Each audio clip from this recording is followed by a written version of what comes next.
Hola, hola, hola. ¿Qué tal? Bienvenidos a un nuevo capítulo de Café Swift con una regularidad, pues regular.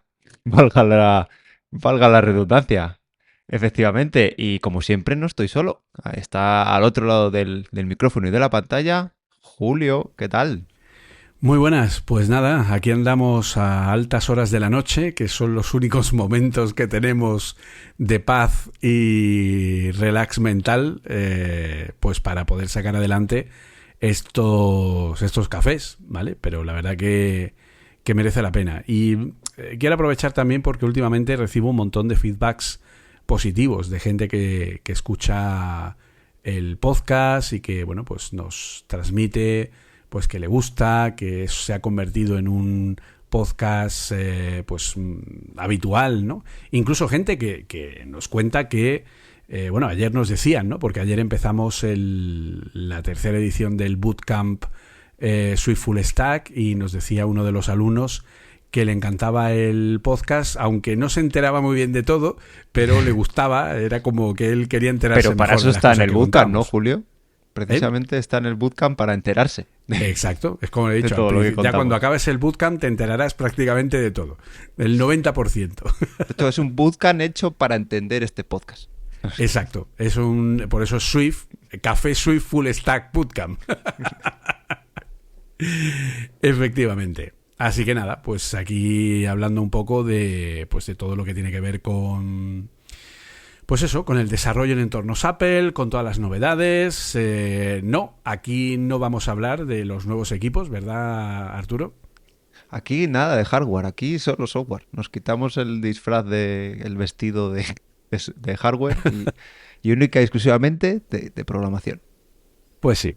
Aunque bueno, algunas pinceladitas vamos a dar con respecto a los nuevos equipos que Apple ha presentado y lo buenos o no que son para desarrolladores, ¿vale? Que eso sí que es algo que entiendo que os interesa. Entiendo, desarrolladores en Swift, ¿vale? Obviamente, ¿de acuerdo? Efectivamente. Así que bueno, pues es una cosa que es interesante. Y nada, si te parece sin más, pues podemos ir a empezar pues con la primera parte, ¿no? Con lo que hemos hecho cada uno en estos últimos días, semanas, desde el último café. Así que pues si quieres, vamos a ello.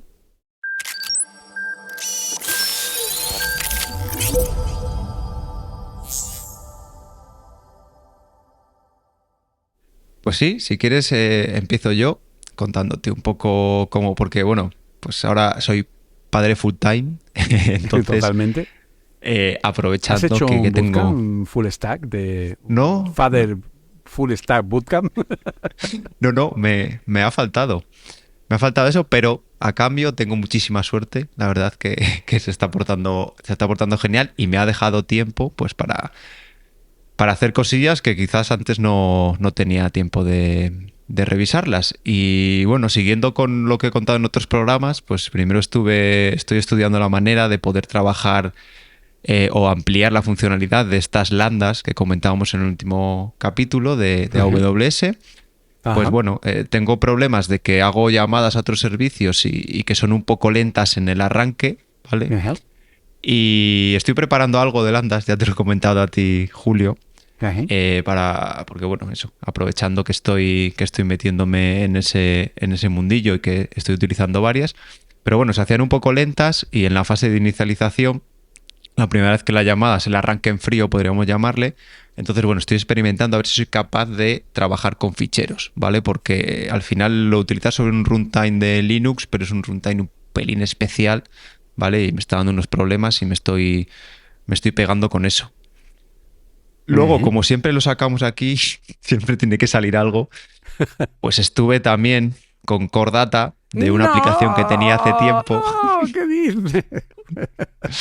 Siempre acaba saliendo, siempre es algo donde te lo acabas encontrando y esto es una aplicación que tengo desde hace tiempo y he aprovechado para darle unos retoques y darme cuenta de que el Arturo de hace muchos años tenía bastante menos idea sobre Swift y sobre Core Data de la que tiene ahora. Y bueno, pues estoy trabajando sobre todo con grandes cantidades de datos. Y si quieres, lo comentamos para los oyentes. Hay lo que se le llama las batch operation, que es decir, Sí. cuando no vas a cambiar un registro, ¿vale? O sea, no vas a cambiar solo un registro o unos poquitos, sino que es un cambio grande, ¿vale? Tanto insert grandes como deletes grandes. Pues en Ujú. lugar de hacerlo uno por uno y hacer como el stack normal o regular, que sería primero pasar por la parte de memoria y luego ya ir a la parte de persistencia del contenedor en disco, pues esto directamente va contra el almacenamiento, se salta esta parte de memoria, pero claro, el Claro, va problema de directo esta contra la parte... base de datos SQLite 3, que va asociada a lo que es el propio Core Data. Entonces, pues básicamente, partiendo de la base de que Core Data es una, bueno, pues vamos a llamarlo como una especie de modelo, ¿no? Una especie de modelo que Abstracción. está ahí puesto para, pues bueno, para que funcione de una manera en la que no tengas que tratar directamente con SQLite, pero efectivamente estas operaciones van directas contra SQLite. Entonces, bueno, pues por un lado funcionan muy rápidas, pero por otro también hay que tener cuidado sobre qué lo vamos utilizando, ¿no? Es un al final Core Data es lo que se conoce, ¿no?, como un ORM, ¿no?, un Object Relation Model, ¿no? Es un modelo de relación de objetos que lo que hace es unir la parte de una base de datos SQLite 3, que es lo que hay detrás, con una parte de objetos, que en este caso serían objetos en Objective-C, que corresponden, ¿no?, digamos, podemos llamar modelo lógico y modelo físico, ¿vale? Entonces, bueno, pues está bien la cosa. Efectivamente, y el problema que tiene aquí, que es el gran monstruo que es Core Data, que tiene muchas funcionalidades, pero a veces te explota un poco la cabeza, porque el problema que me estaba encontrando era que una vez que tú has acabado, bueno, que has hecho la operación, digamos, directamente contra la parte de almacenamiento, tienes que decirle al contexto, que es la parte de memoria, oye, me ha actualizado. Mira a Ajá. ver si tienes que actualizar la interfaz o vamos, tienes que como que notificar. Hay varias maneras de hacerlo. Puedes coger, digamos, los IDs de los cambios, de los objetos que han cambiado y decirle, oye, mira, he cambiado estos IDs. Se puede hacer con notificaciones, se puede hacer con lo que le llaman los tokens de cambio, ¿vale? Que son como una especie de snapshots, ¿vale? Para decirle, bueno, he hecho estos cambios, vienen aquí empaquetados en esta captura, actualízate, pero al final es que es muy engorroso. O sea, yo he trabajado mucho con ello y Ajá. cada vez que me pongo a hacer algo me vuelve a costar. En este caso, lo que estoy haciendo, por ponerle el ejemplo, es coger datos de una API y refrescarlo, o sea, bueno, y guardarlo en el dispositivo, pues por eso, por si no tenemos conexión a internet, yo intento actualizarlo, pues de vez en cuando entro en la vista, llamo al servidor para intentar actualizarlo, pero puede ser que no tenga conexión de red, entonces lo que hago es persistirlo, pero claro, de hecho, lo que estaba haciendo antes, y no, aquí que me caigan todas las collejas que queráis porque me las merezco, borraba todo y volví a almacenar los objetos nuevos, ¿vale? Entonces, ahora estoy haciendo algo más sofisticado, que es cargar los datos de la API, mirar los que cambian, ¿vale? Ahí Ajá. también defino una key, que es la que no puede cambiar, ¿vale? La key básica. Actualizo los que hayan sido, o sea, los que ya existan, pero puede que tengan otros datos, por un lado, y luego miro los que tengo en la memoria, en la base de datos, pero que ya no me están viniendo de la API y esos los elimino, ¿vale? Pero como os digo, el problema viene que hago las operaciones en batch para poder hacerlas, o sea, batch directamente contra el almacenamiento, pero claro, el problema está cuando se lo tengo que notificar, que es un poco rollo. Pero yo cuando he trabajado con el NS Batch Insertions y el Batch Updates y esas cosas, NS Batch Insert, sí. Sí. No en este, creo que lo ha hecho solo, ¿vale? Tendría que buscar el ejemplo porque se lo hice a un cliente. Lo que pasa que el gran problema que tuve ahí era que yo tenía que refrescar un dato bueno, un dato que era que venía de una relación maestro-detalle, ¿vale? Una relación, bueno, una relation, ¿no?, entre tablas. De forma que yo tenía un dato que era el dato general y luego tenía que actualizar, si no recuerdo mal, el centro donde estaba ese cliente o algo así, ¿vale? Entonces, claro, las relaciones no se actualizan con los batch, ¿vale? Entonces yo lo que tenía que hacer era lo que tú has comentado, es decir, en la última implementación, porque ¿cómo lo estás haciendo? ¿Por closures o directamente por llamadas?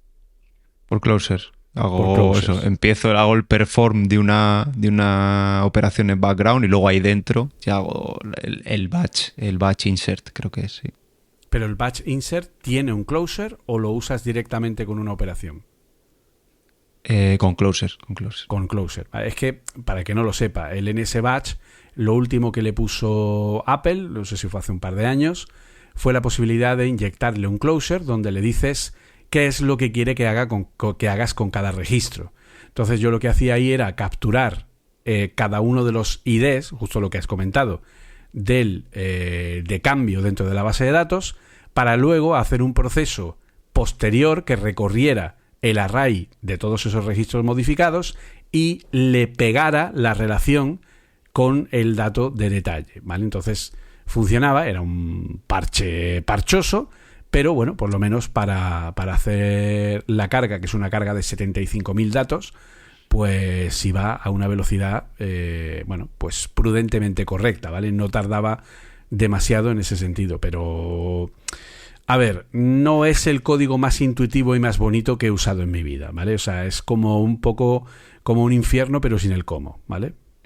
Es que fijaros, primero, hay que crear otro contexto distinto al que estás utilizando en primer plano, un contexto en background. Luego, en ese contexto en background, tienes que hacer los insert. En esos insert tienes que decirle que como resultado te dé los IDs de los objetos que haya insertado. Y luego, con esos IDs, vas y le dices al contexto que está en primer plano, ¿vale? Que es el del que está tirando por la tabla donde lo estoy mostrando, le tienes que decir que haga un merge de esos cambios. O sea, un poco de explotarte la cabeza, y aparte de eso, de que necesitas saber hasta el fondo cómo funciona Core Data.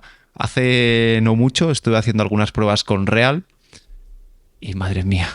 O sea, otro rollo totalmente diferente. Eso sí, también tengo que decir algo malo de Real, porque estuve haciendo esta parte de compartir contenedores.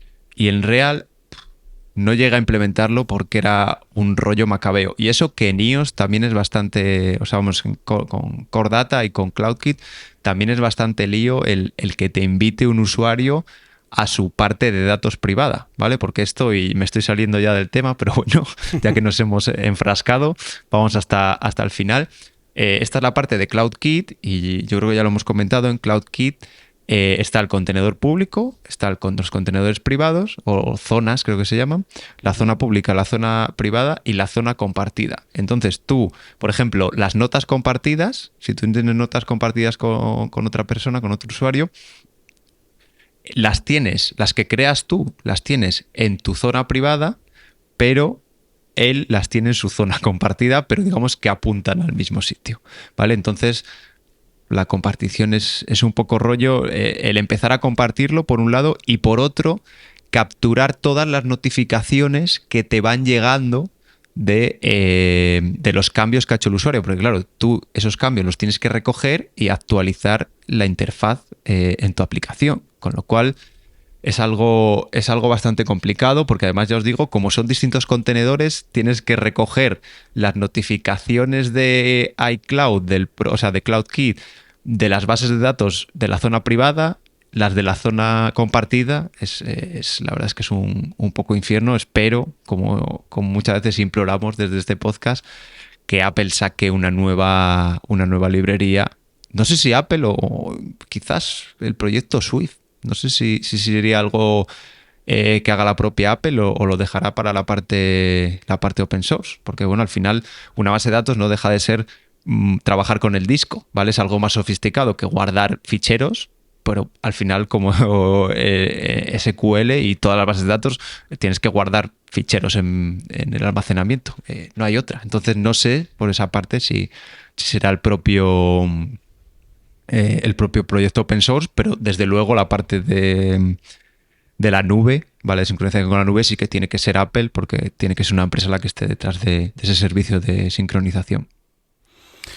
Claro, al final necesita una implementación en ese sentido, pero claro, yo, curiosamente, hablando con unos alumnos hoy, comentando pues eso, la gran cantidad de cosas innovadoras que Apple ha hecho y tal, más concreto en SwiftUI, que si la nueva API de navegación de SwiftUI y tal, no sé cuánta, que si todo lo que tal, y claro, de pronto me dice, bueno, ¿y no van a hacer nada con Core Data? Y claro, era como tuturu, Y a Julio le empieza a caer una lágrima. sí, totalmente. O sea, es que es una cosa bárbara, ¿vale? O sea, de hecho yo tengo aquí ahora mismo el código de lo que he comentado y efectivamente es un NS Batch Insert Request donde ponemos lo que es la entidad, ¿vale? Y directamente pues esa entidad recibe un closure que recibe el objeto y devuelve un bool.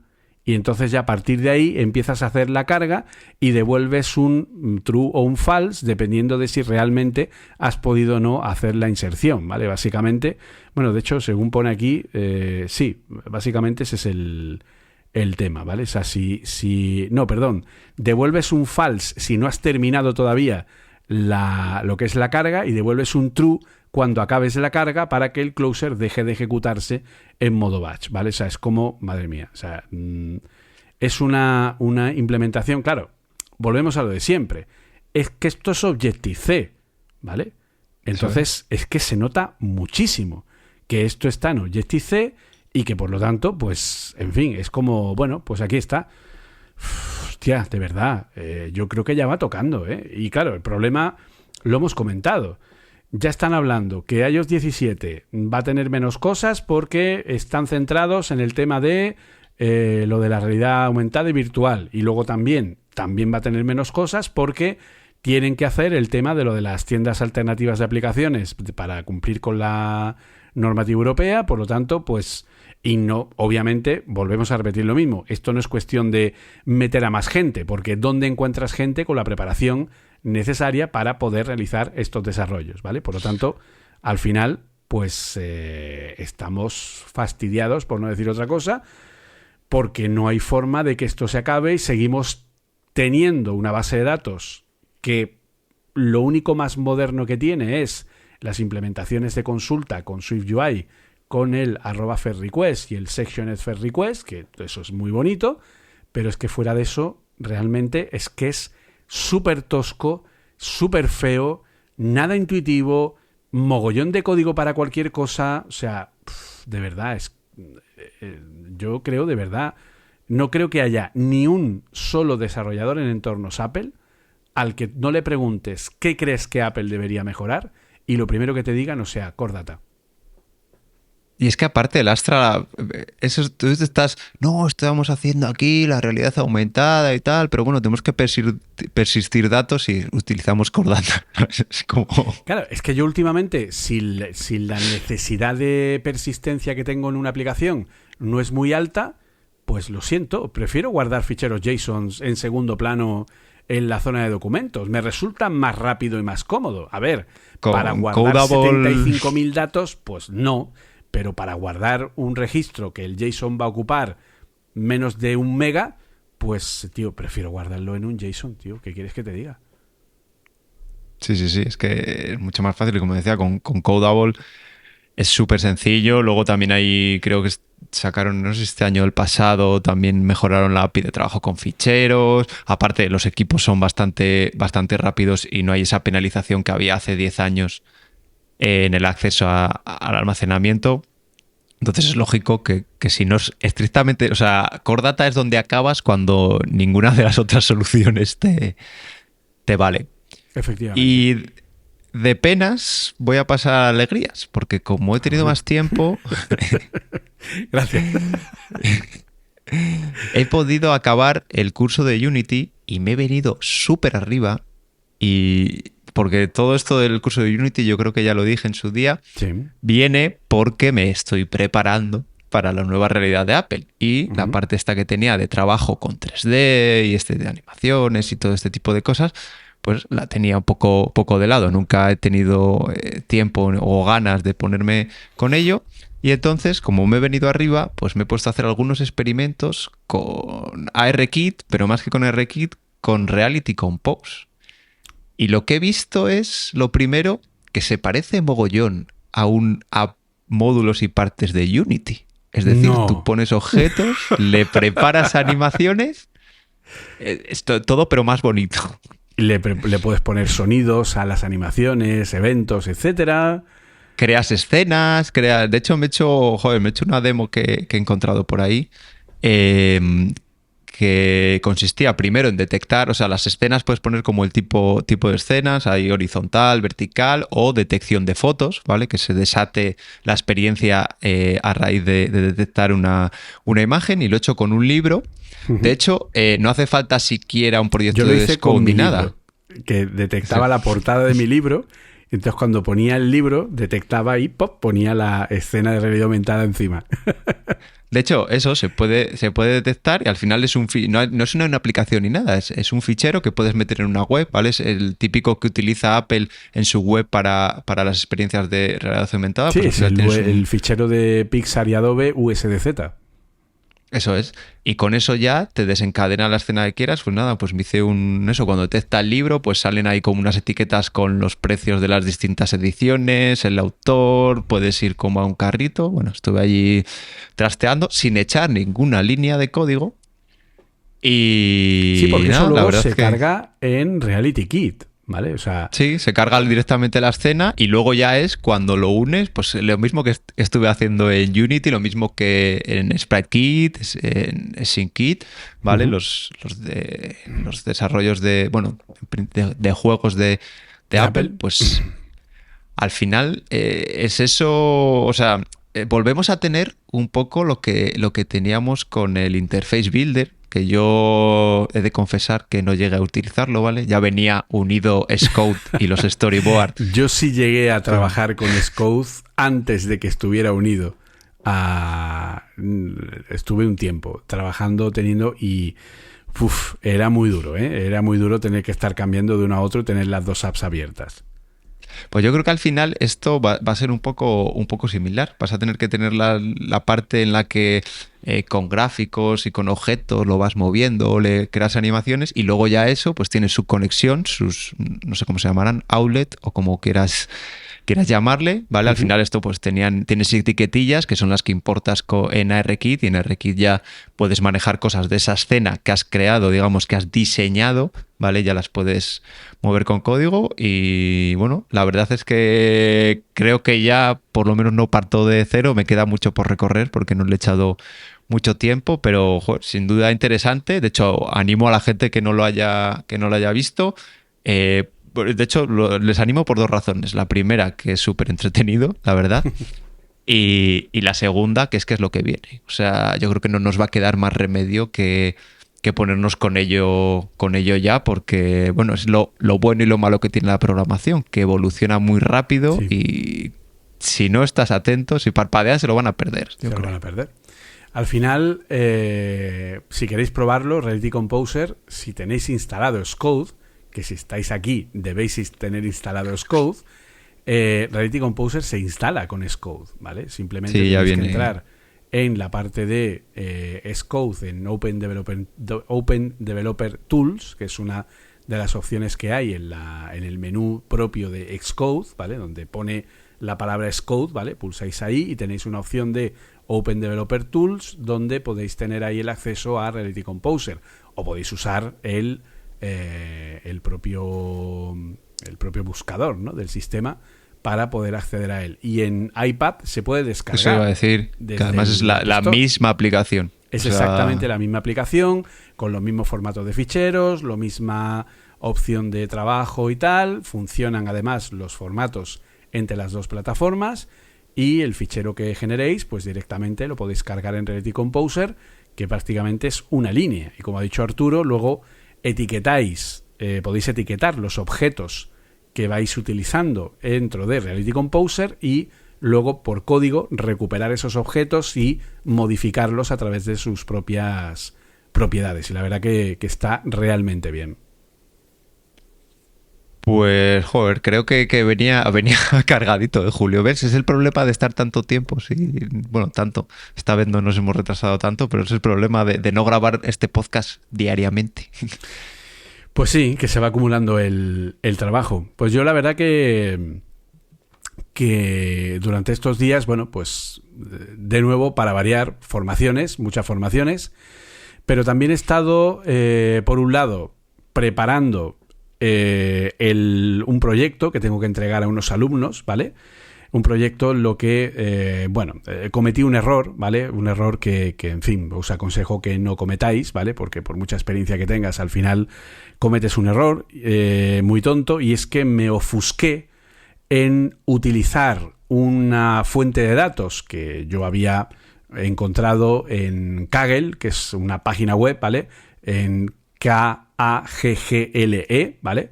Kaggle es una página que, sí, sé que suena muy mal el nombre, en fin, pero es una página que tiene un montón de datasets preparados para inteligencia artificial, ¿vale? Datasets que recopila la gente, de todo tipo de servicios, en fin, gente que se molesta, ¿no?, en encontrar conjuntos de datos que luego sube a esta página y puedes encontrar ahí prácticamente de todo.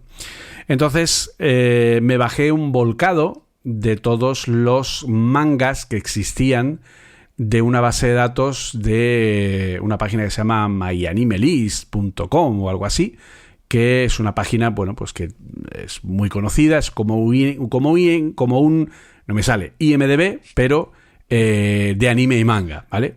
Entonces me ofusqué en cargar esa información, pero ¿qué sucede?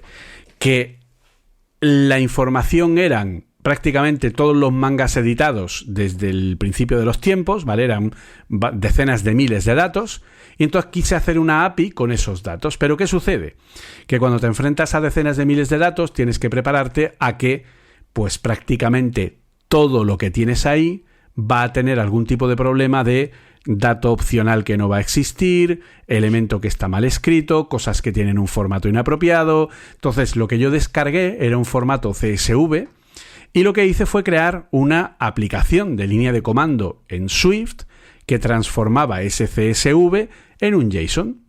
Entonces, ¿cuál era el problema? Que cuando se encontraba algún carácter raro, o cuando en lo que era la función de valores separados por comas, que en este caso era con punto y coma, cuando encontraba un punto y coma en el resumen de cualquiera de los elementos, me cortaba el fichero, me lo ponía de mala manera, no sé qué, total, que eran, ya no solo por eso, sino por infinidad de pequeños problemas que tenían los propios datos en sí, hacían absolutamente imposible. Y no te puedes hacer una idea de la cantidad de días absurdos y estúpidos que perdí por querer cargar esa información, ¿vale? Hasta que al final dije, mira, es que no se puede cargar esta información.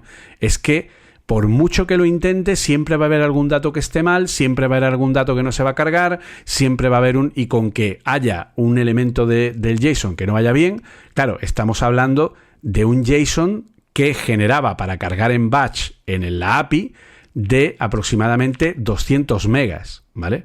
O sea, era una burrada que no tenía ningún sentido, pero me ofusqué a hacerlo y al final pues me tuve que rendir, porque efectivamente luego ya, que podía haberlo hecho al principio, pues me puse a mirar bien los datos y me di cuenta de que aquello no había forma, ¿vale? En un CSV que se lo come todo puedes hacerlo y te traga, ¿vale?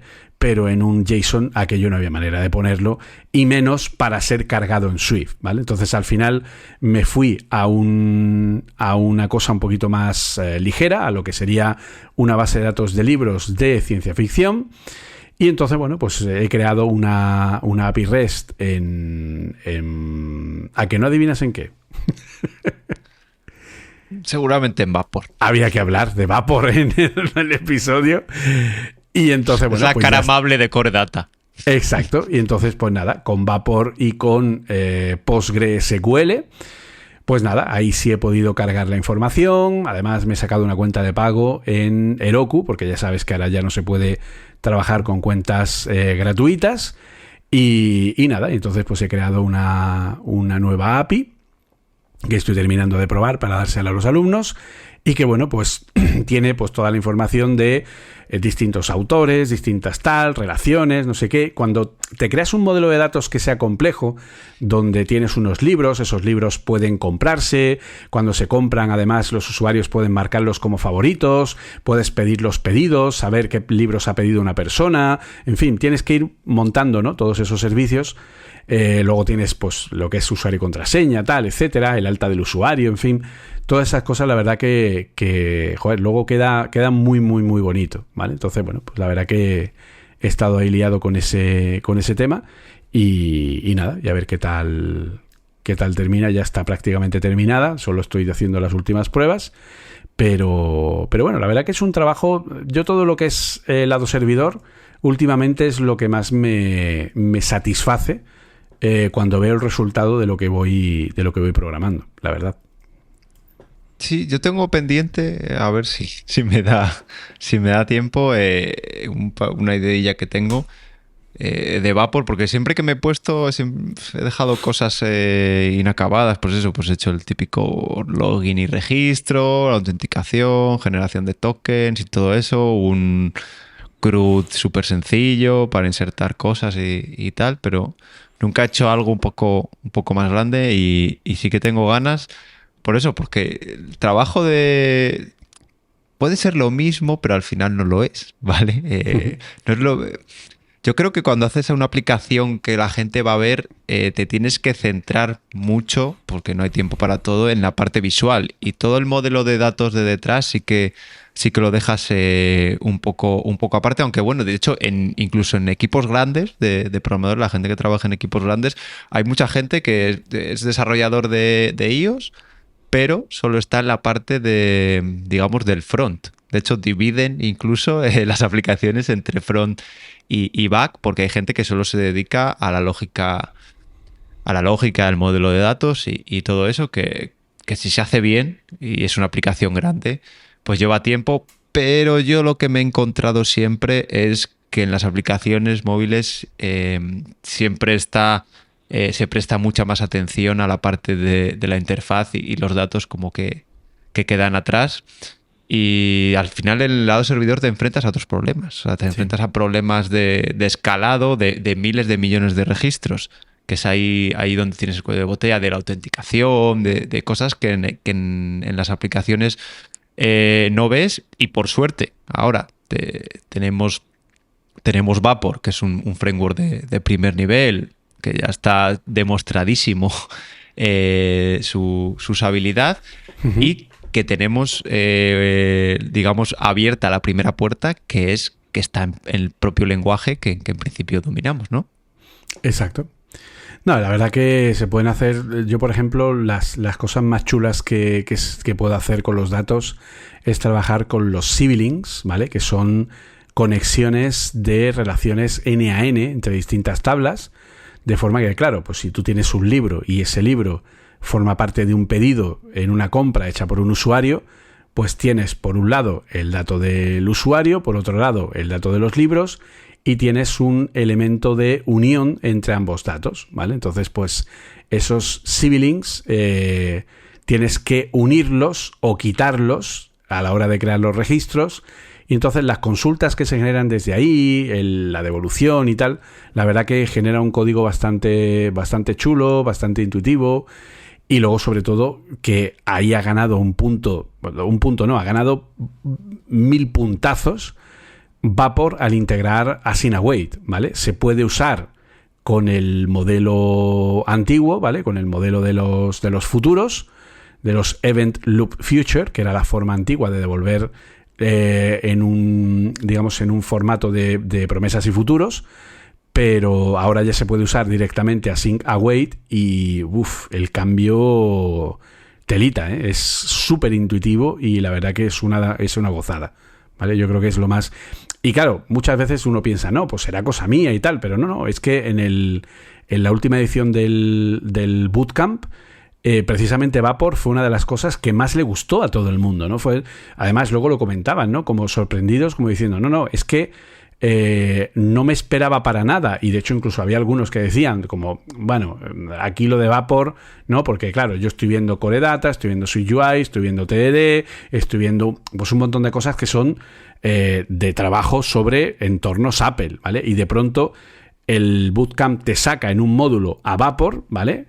Y claro, es como, ahora me voy a salir al lado servidor, no hombre, si yo soy desarrollador de aplicaciones, tal, pero de pronto la gente empezaba a ver que es el mismo código que conocen, pero de una forma completamente nueva, con una arquitectura completamente nueva, de una manera muy intuitiva, que puedes trabajar con los datos de una forma muy fácil, que todo se ve muy bien en código de un primer vistazo, etcétera, y terminaban diciendo que les había sorprendido muchísimo el tema de Vapor, y que, vamos, que les había ganado. Y de hecho todos terminaron por crear un lado servidor para su propio proyecto de fin de Bootcamp. Sí, a ver, al final es difícil meter la patita porque ya hay muchas empresas que tienen backends hechos en otras tecnologías, entonces todas peores. Trabajar en una aplicación, trabajar en eso sí que es mucho más complicado, ¿vale? Que trabajar pues haciendo al final aplicaciones para los sistemas de Apple. Y Julio, no quiero desaprovechar esta oportunidad porque estuve, ya no me acuerdo, ya se me va un poco la cabeza, mirando de esto de bases de datos, y tú has comentado que lo hiciste en Postgres. Yo soy muy pro bases de datos relacionales, ¿vale? Porque a mí me explota la cabeza, porque estuve investigando un poco más sobre las relacionales, las ventajas, las desventajas. Yo lo del no SQL, lo siento, pero yo no lo entiendo. O sea, no...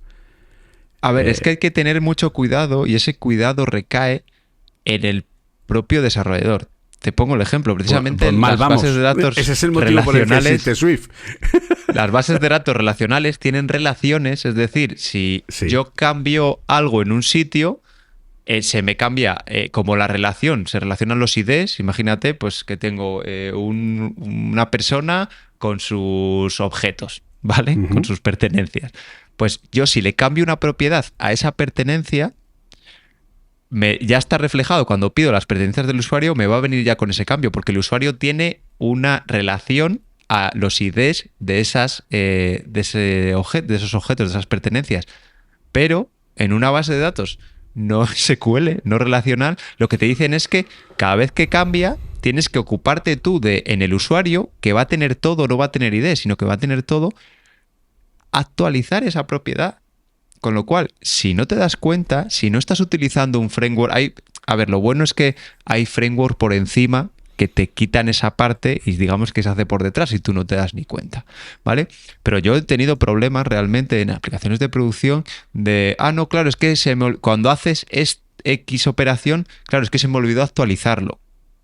Digo, madre mía, se te olvidó actualizarlo, pero es que es normal. O sea, el primer día te acuerdas, el segundo día te acuerdas, pero al cuarto día que toques ahí, se te olvida actualizar un contador. Lo mismo, hay que hacer contadores, porque el problema que tienen las bases de datos no relacionales es que tienes que ir guardando todos esos datos, contadores y demás, porque las consultas son muy caras, vamos a llamarle.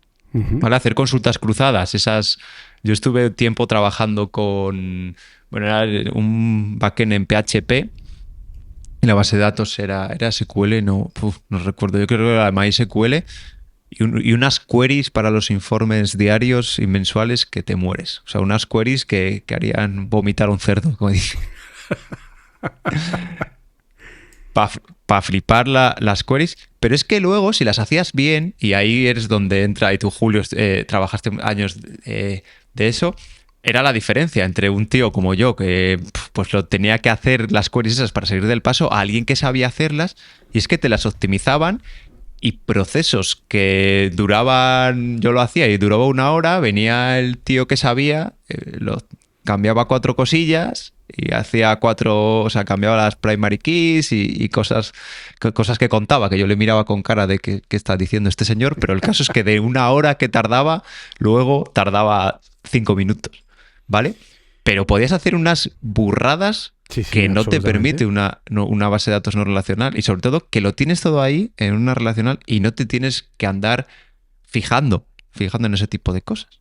Yo es que, de hecho, el verdadero poder de la API que estoy haciendo y de lo que son los datos en sí se basa en su relacionalidad. Pero efectivamente, también he de reconocer que yo peco de fanboy de las bases de datos relacionales porque yo, antes de entrar en el mundo Apple, estuve trabajando durante 12 años como administrador de base de datos Oracle y también pues haciendo aplicaciones con PLSQL, consultas, etcétera.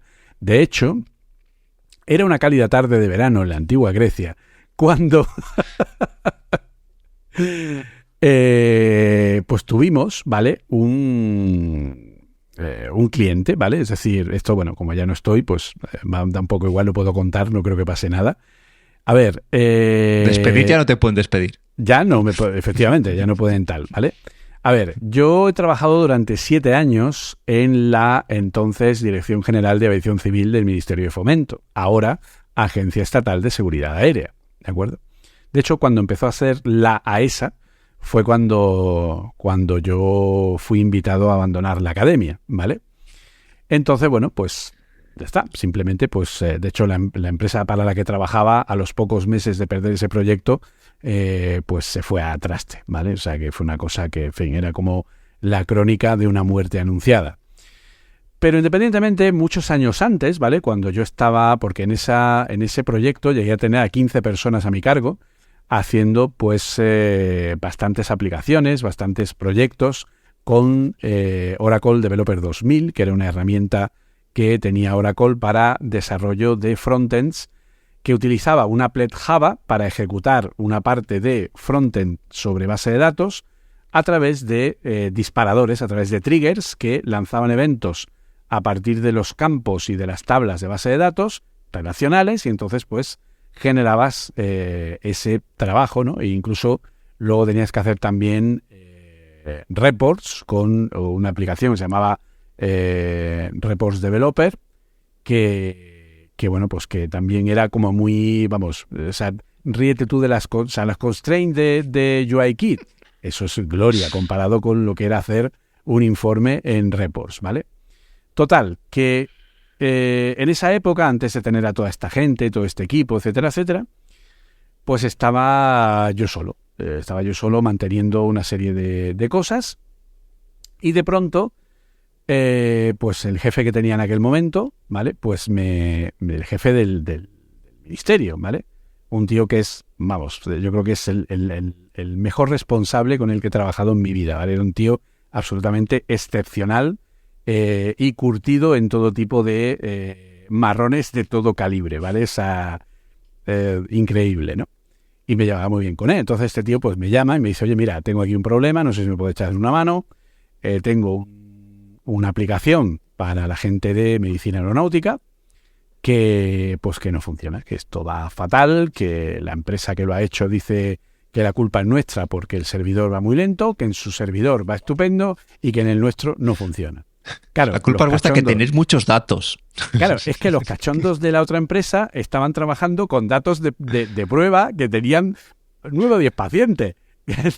La aplicación de producción no tenía 9 o 10 pacientes, tenía a todos los pilotos que tienen licencia de vuelo en España, a todo el personal de vuelo, azafatas, etcétera. O sea, ¿qué me estás contando? Tenían cientos de miles de datos, ¿vale? Entonces, claro, madre mía, no era comparativo, ¿no? Entonces, no. La culpa es de vuestro servidor que está mal configurado. Claro, el servidor estaba configurado por mí, ¿vale? Entonces era como, hola, ¿qué tal? ¿Cómo está la cosa? Total, que llegó a comprobar la base de datos y resulta que efectivamente hay un proceso de una aplicación en Java que conectaba por Spring a Oracle, y lo que hacía era pues hacer una consulta. Entonces, cuando tú le dabas a generar un informe, el informe tardaba aproximadamente unos... si no recuerdo mal, unos 10 minutos, una cosa así más o menos, ¿vale? En generar un informe de lo que era la parte del informe de medicina aeronáutica, ¿vale? Y entonces, claro, pues me dice este hombre, mira, a ti no te importa echarle un ojo y tal, y miro lo que hay y tal, y luego pues vienes a una reunión y me dices qué es lo que has encontrado. Vale, pues me pongo a auditar esa base de datos, y resulta que la base de datos de Oracle básicamente era una base de datos Access que habían migrado a través de un ODBC de Microsoft, ¿vale? Los objetos de conexión que tiene Microsoft entre distintos objetos de base de datos a través de Windows. Entonces tú pones una conexión ODBC a Access y una conexión ODBC a la conexión de base de datos, y entonces puedes, a través de esos ODBCs, desde el propio Access, hacer una migración directa desde Access a Oracle, ¿vale? Pasando las tablas. ¿Qué sucede? Que las tablas se pasan sin claves primarias, sin claves foráneas, es decir, sin relaciones, sin claves, sin restricciones únicas, nada. O sea, es un volcado como el que vuelca un Excel, ¿vale? De forma que los datos que había ahí no tenían ninguna primary key, ninguna foreign key, ninguna unique key, no tenían constraint ninguna de ningún tipo, eran datos colgados ahí a choflón, donde había datos de una tabla que tenía, si no recuerdo mal, 40 o 50 campos, donde había hasta 100 registros que tenían exactamente el mismo exacto valor en todos los campos. De forma que la aplicación tomaba como el valor correcto el de fecha más nueva. Madre mía. Imagínate lo que era mover, o sea, lo que era hacer cualquier consulta a esa base de datos sin ningún tipo de índice, sin ningún tipo de nada. O sea, entonces, claro, tenían una vista que hacía varias consultas anidadas entre distintas tablas para generar un resultado concreto, ¿vale? Una vista, para el que no lo sepa, una view en Oracle viene a ser básicamente pues como una variable calculada en Swift, ¿vale? Es decir, es algo que no tiene un almacenamiento, sino es como una consulta que está montado a base de consultar distintas tablas, de hacer joins entre distintas tablas, etcétera, y que te devuelve un único resultado que parece que te lo devuelve una tabla, pero en realidad es una consulta, digamos, un poco más trabajada. Y entonces, bueno, pues esa vista era la responsable de que se tardaran esos 10 minutos en hacer todo este elemento. Entonces yo hice un informe, lo presenté, y claro, después de que la gente empezara a decir, no, porque tal, porque esto no es, porque no sé cuánta, porque vuestro servidor, porque a nosotros no funciona bien, tal y cual, pum, saqué el informe. Y claro, esto no tiene primary key, no tiene constraint, no tiene no sé qué, no tiene no sé cuál, esta vista está mal hecha, esto no sé qué, esto no sé cuál. Al comercial se le cayó el alma a los pies y, ojo, nos dijeron, o sea, nos pasaron el proyecto a nosotros. O sea, la empresa se retiró, se rindió, nos cedió todo el código fuente que ellos habían hecho y dijeron, para vosotros. Y salieron corriendo. Y fue como, perdona. Entonces, claro, yo estuve unos cuantos días creando todas las primary keys, limpiando los datos temporales, dejando los datos bien, creando las foreign keys apropiadas para cada uno de los elementos y reconstruyendo la vista a una vista bien montada, que aprovechara las relaciones, que hiciera... Porque una de las cosas primordiales que tienes que hacer en Oracle es que si tú tienes una primary key o un index que tiene una serie de campos, en un where de una consulta tienes que respetar el orden de ese index para que lo recoja y automáticamente vaya buscando por esos índices de campos múltiples, ¿no? Y que luego pues las foreign keys también tengan un contexto lógico en el que vayas por distintos niveles en función de si son padre e hijo la tabla o si es una relación de 1 a n, de n a n, en fin, dependiendo de lo como estuviera. Total, que configuro de nuevo toda esa vista. ¿Y qué pasó? Pues que de los 10 minutos que tardaba la vista, una vez limpiada toda la base de datos, pues tardaba de cronómetro 1,9 segundos. Que Entonces, madre claro, mía la que tiene que haber liada para que esos órdenes de magnitud. Así que imagínate, y estamos hablando de una base de datos con decenas de miles de personas, que a su vez esas personas tienen informes médicos, un histórico de informes, datos médicos asociados a esos informes, etcétera, etcétera, ¿vale? O sea que era un montón de información que estaba relacionada en una base de datos cargadita, ¿vale? Y pues puesta sin ningún tipo de primary case ni nada y puesta tal, pues claro, era un infierno. Y yo al final pues la arreglé y la verdad que te quedaron bastante bastante contentos. Así que, bueno, una anécdota como otra cualquiera, ¿no? Ya hasta donde tengo entendido, creo que grandes plataformas, pues yo creo que una vez leí un poco sobre cómo estaba estructurado Facebook, lo que hacía, digamos, que tenían una capa primero de hecho hay todo, con una especie de caché, ¿vale? Y luego ya la voy recogiendo y estructurando, ¿vale? Tienen una caché no relacional en la que, bueno, si estás pidiendo algo que se acaba de producir, pum, te lo chuta muy rápido, pero luego esa información se iba estructurando en una base de datos relacional, pero no lo sé, porque también, voy a contar yo también otra anécdota, creo que fue, no la primera, pero de las primeras empresas en las que trabajé, y esto seguro que los más jóvenes alucinan cuando lo cuente. El backend consistía, de hecho, llegaban de dos maneras. Una era un paquete IP, o sea, es que ya no te hablo de servicios REST ni API REST, no, era un paquete IP con que se leían los bytes, ¿vale? De hecho, yo trabajaba en la parte de los equipos que había distribuidos y mandábamos bytes, o sea, mandábamos, digamos, luego hacíamos un string que luego se convertía a bytes y ahí iba el significado de todo lo que queríamos mandar. ¿Por qué? Porque se recibían de dos maneras, o paquetes IP o SMS, ¿vale? Y lo que había en el backend era un programita en C que se habían currado hace muchos años y eso mejor no tocarlo porque podría explotar. Y luego la lógica del backend, una vez que recogía los mensajes, era un lenguaje llamado Transact SQL que analizaba la trama y guardaba en base de datos todo lo que se necesitaba. Y de hecho iba súper rápido, eso sí que es verdad. Iba súper rápido, pero cuando había que tocar algo que a mí me tocó también en ese Transact SQL, mamá, ¿qué dicen? En esa época tuve que implementar en Oracle una capa de conexión con SOAP, una capa con lo que son llamadas, que era el anterior, ¿no? Al API REST, con llamadas en XML. Y el XML yo en Oracle lo trataba como texto y lo parseaba como texto a mano porque no había una librería de XML en Oracle.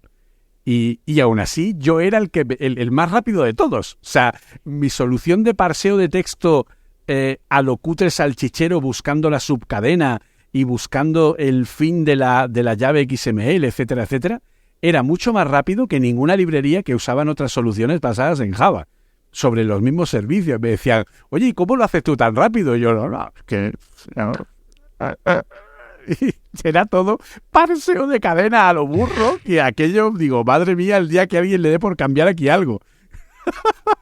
Es que ahora lo que vemos, a ver, gracias a que la tecnología ha evolucionado, o sea, que estamos hablando de hace 10 o 15 años.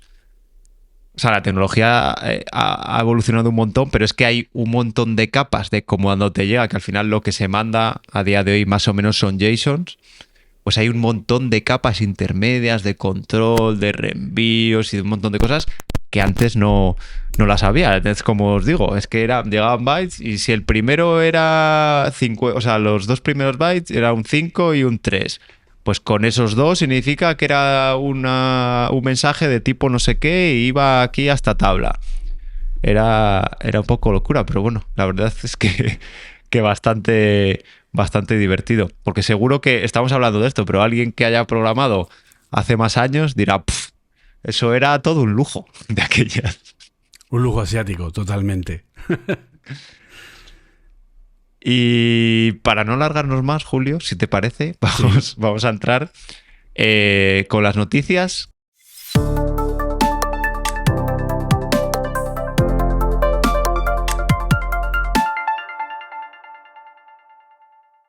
Que una tiene que ver con el futuro de la programación. Pues sí, porque el otro día de pronto llega lo que es pues el medio de Information, que ya de por sí ha comentado históricamente cosas sobre lo que Apple va a lanzar con las nuevas lentes de realidad aumentada y virtual.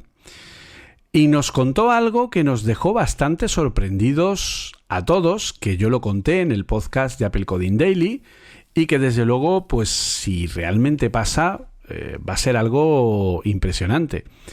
Y es que se supone que Apple estaría preparando un sistema de creación de aplicaciones no code, es decir, sin codificación.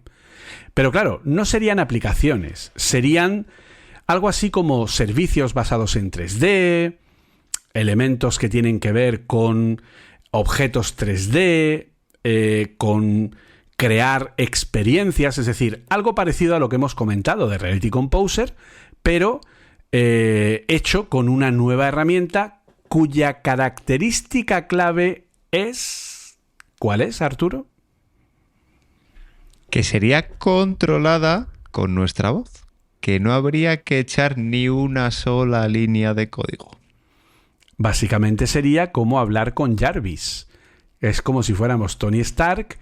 ¿Y esto cómo funcionaría? Pues imaginad que yo quiero generar una escena, ¿vale? Porque además esto, por lo que parece ser, según comenta The Information, estaría unido a un modelo de generación de objetos 3D realizado por Apple, como un Stable Diffusion, pero que generaría objetos 3D. De forma que yo podría decirle a este sistema, y además sería con Siri,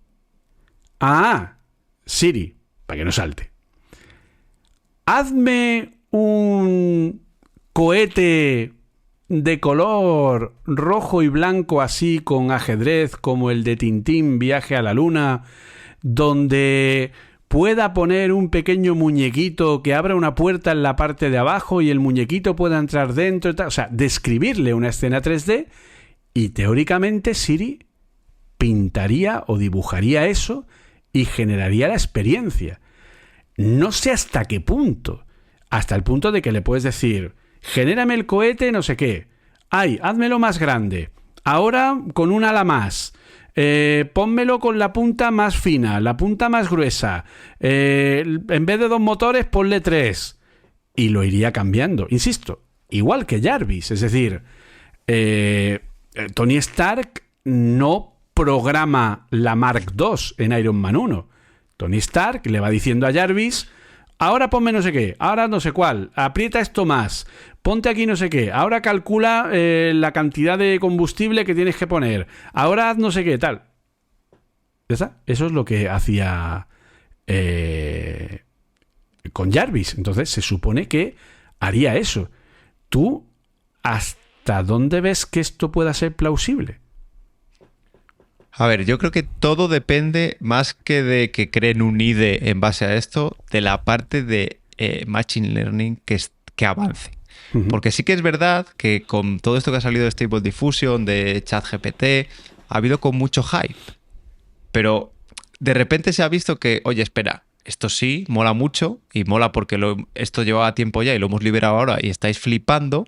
Pero claro, decían que en la versión de ChatGPT 4 que oye, no te esperes nada del otro, o sea, un salto tan grande, porque la gracia fue que al liberar la versión 3 flipasteis porque no habíais visto nada de lo anterior, ¿vale? Pero la evolución va muy lenta y además estamos viendo que tiene problemas como que te dice cosas pensando siempre que son ciertas, ¿vale? Tiene ciertas limitaciones. Pero luego también ha habido otros movimientos que se han enfadado. Ha habido empresas que se han enfadado, como creo que fue Google, que dijo, a ver, esta gente lo ha liberado ahora, pero nosotros en nuestro laboratorio tenemos cosas que le dan 100.000 vueltas, ¿vale? Por lo que no me extrañaría que Apple también en sus laboratorios... Ha salido Sundar Pichai y ha dicho, yo he visto cosas que no creeríais. No, de hecho, han llamado a Larry Page y no sé, a uno de los fundadores de Google para que les ayude a lanzar la parte de inteligencia artificial, que quieren liberar cosas, no sé si forzados porque como OpenAI está empezando a liberar cosas tan rápido y está causando ese revuelo, pues han llamado a uno de los fundadores de Google que ya estaban desligados de la compañía para que les ayude en la estrategia para lanzar esto. Porque yo creo que la parte esta de inteligencia artificial, aunque sí que es más fácil conceptualmente de vender que la realidad aumentada, y fijaros lo que estoy diciendo, que es un reto muy grande la parte de vendernos la realidad aumentada, sí que es complicado. O sea, aunque... ¿no? Entonces, yo leo estas noticias y es que veo, o sea, me da la impresión de que vamos a llegar a ello, pero ¿cómo de rápido? Y además Apple, que precisamente Apple es la que no va... Por eso, pero Apple es la que no va a sacar algo que no esté bien hecho. O sea... Pero teóricamente este es el motivo del retraso por el que no se han presentado las lentes en enero y se presentarán en mayo, porque el software no está todavía terminado al 100%. Entonces, ¿qué? Pero porque, esto, claro, Julio, es para los desarrolladores. O sea, te quiero decir, el problema de la realidad aumentada no es vendértela a ti o vendérmela a mí. Que vamos, cállate y toma mi dinero. Exacto. Es vendérsela al público general, a la gente que decía hace 15 años que jamás tenía un smartphone y ahora no se separa de él. Uh-huh. Y yo creo que eso, la realidad aumentada, va a ser complicado. De hecho, entre otras cosas porque tenemos smartphones. Es decir, no, claro, con esto puedes ver experiencias más inmersivas. Dice, me da igual, si es que yo te hago una videollamada y, ¿sabes? Se lo dices a mi abuela que está viendo a su bisnieta. Dice, para mí es que con ver, ya estoy flipando de que estás en Madrid y la puedo ver a través del móvil. ¿A qué me voy a poner yo un casco? ¿Sabes? Claro, es que ahí la forma de entrar es básicamente a través del mercado profesional, que es un poco lo que Facebook ha visto, ¿vale? Es decir, ahora ya se ha implantado el modelo, al menos en determinados sectores como el del desarrollo, se ha implantado el modelo de trabajo en remoto, ¿vale? Entonces, ese modelo de trabajo en remoto, con unas lentes de esas características, hostia, mejora muchos puntos la productividad. Entonces, claro, hay que tener presente ese tipo de cambios, ese tipo de cosas que pueden proporcionar algo muy especial, pero desde luego sí va a ser todo un reto, que algo que no es práctico de por sí, porque al final las lentes que va a sacar Apple, si hacemos caso a los rumores, van a tener 2 horas de autonomía y van a tener una petaca tipo MagSafe que se pegará en la parte de atrás para que yo pueda cambiar esa petaca antes de que se le acabe la pila al cacharro y poder seguir trabajando. Es decir, que cada 2 horas voy a tener que estar cambiando la batería para poder tener una experiencia de más tiempo, ¿no? Claro, esta es la primera pero versión. Eso es cuestión, Julio, eso es cuestión de tiempo. Claro, es un problema que es cuestión de tiempo que se soluciona. Ya, pero no es algo para sacar a la calle, que es el principal problema. Entonces... No sé. No lo sé. Yo creo que va a ser complicado, ¿vale? A ver, al final hasta nuestras madres, padres usan teléfonos móviles, ¿vale? Mi suegra con más de 70 años va a comprar o se para a tomar algo, o está en un restaurante y come y tal, y saca su móvil y paga con Apple Pay, con su huella, y es más feliz que nada. Y la gente la mira como, ¡ay, de verdad! ¡Ay, Maripili! Que está usando el móvil para pagar! ¡Ay, qué nivel! Es que me han enseñado mis hijas, tal, fíjate, el nivel tal. Se puede presumir. Lo que pasa es que el smartphone ha conseguido ser supermasivo, incluso atraer a gente que no había tenido lo anterior, que se supone que es un ordenador, claro. Incluso gente que no había tenido. Pero es algo que, por ejemplo, los smartwatch no han conseguido. No, los no todo el mundo. Están en la pirámide arriba de los smartphones. Y a mí sí, se las me hace tabletas complicado sí, un poco, pensar... Pero esto va a ser complicado. O sea, como tú dices, va a haber mucha gente que va a entrar, ¿vale? Pero va a haber otra mucha que... Entonces, claro, esta herramienta que teóricamente permite algo tan sencillo y que permitiría crear experiencias que cualquiera podría hacer sin necesidad de conocimiento de desarrollo, con entornos 3D, con objetos 3D, con generar elementos que luego podamos usar en nuestras casas, etcétera. Pues hombre, a ver, tú ves a Google presentar, como por ejemplo hace poco presenta Music LM, una inteligencia artificial capaz de generar música a partir de descripciones de texto. La demo que pone Google es bastante impresionante, pero luego no hay chicha detrás, es decir, no se puede probar. La gran novedad de GPT-3 es que nos dejaron probarla, a ti, a mí y a quien quisiera, igual que ChatGPT. Entonces, será mejor o peor, pero por lo menos podemos probar. Y eso ha permitido que, por ejemplo, pues apareciera Stable Diffusion, que es código abierto, y eso ha permitido que pueda haber más soluciones que serán más o menos óptimas, ¿vale? Pero por lo menos la gente normal puede trabajar con ello. Pero Apple, hasta donde yo tengo entendido, si ha trabajado en un sistema de creación de entornos 3D generativos, ¿vale? Apple es capaz de, cuando te falta una parte de la habitación por ver dentro de las lentes de realidad aumentada, en el modo pass-through, es capaz de generar de forma automática, con una red generativa, lo que no ven esas lentes para presuponer cómo es el resto de la habitación. De forma que si yo estoy en un pasillo y me aproximo a un salón y solo se ve una parte del salón porque la puerta no permite que se vea nada más, el sistema es capaz, a través de una red generativa, con lo que está viendo, completar el total de ese salón para luego ir haciendo por afinación lo que es el propio entorno, ¿vale? Porque al final tú necesitas que las lentes vean todo el entorno donde estás para que lo generen. Si no llegan a ver una parte de la habitación, tienen que ser capaces de completar dicha habitación de forma generativa para que tú puedas tener una buena experiencia, aunque hay una parte concreta que tú no hayas visto nunca, ¿no? Y que cuando llegues ahí, la parte esa de habitación que el sistema aún no ha visto ya esté pregenerada, tenga un ajuste mínimo y permita que la experiencia no se rompa porque, por lo que sea, como ese trozo no está generado, no está escaneado, ¿no? Digamos, pues lógicamente hay una parte en la que los elementos virtuales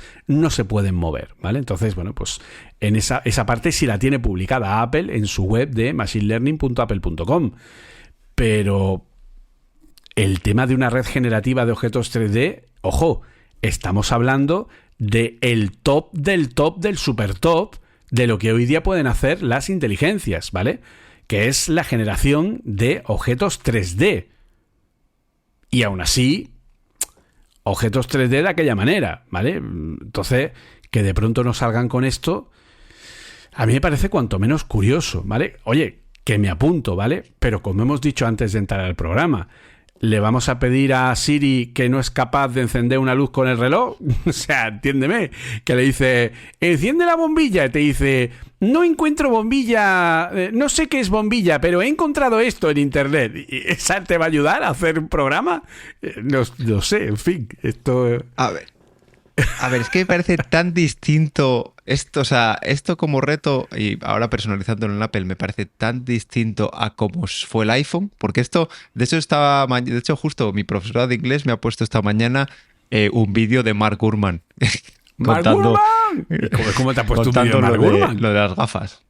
Contando lo de las gafas, ¿no? Porque dice, como siempre me estás hablando de estas cosas, hoy me pasaron una noticia y tal, en una página que solemos consultar para eso, para sacar temas de conversación. A Gurman se le entiende bastante bien, te lo digo por experiencia. Sí. Y hablaba de que, de hecho le dije, oye, pues conozco a un tío que habló con él. Sí, sí. Y le he dicho, ¡Gurman! Ahí va, qué chorrazo. Y decía que más, o sea, llevaba más de 1.000 personas trabajando durante 7 años en esto. Hostia, y luego tenemos en otro lado, que además hace poco también me he leído no sé si era un libro o un artículo sobre la creación del iPhone, que es que el iPhone fue al revés, fue 2 años, 10 personas en una sala.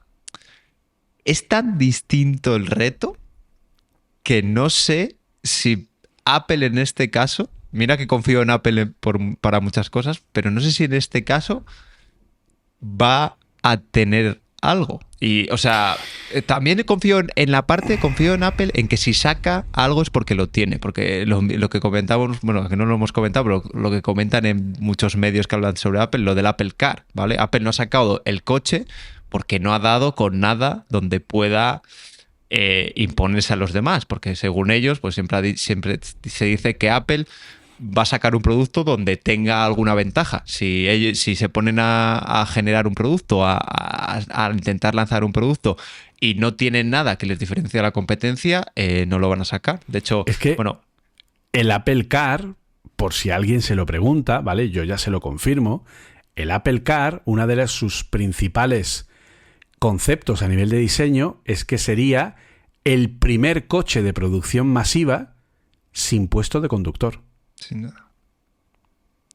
Claro, a ver, al final ellos tenían esa idea, lo que pasa es que, claro, pues la conducción autónoma, y bueno, podríamos estar hablando horas, pues tiene sus problemas todavía, que además no están resueltos, pues por eso Apple es no ha una de las sacado su empresas coche. que tiene licencia en California para probar coches de conducción autónoma. Porque lo que Apple te podría sacar un Tesla o algo parecido a un Tesla ya, seguramente. Sí. Pero no quieren por eso, porque no quieren sacar. Luego podríamos debatir sobre que ciertos servicios de Apple no tienen la calidad que se espera. Gira a la derecha. No conozco derecha, pero he encontrado esta página en internet. ¡Cabrona, que gire!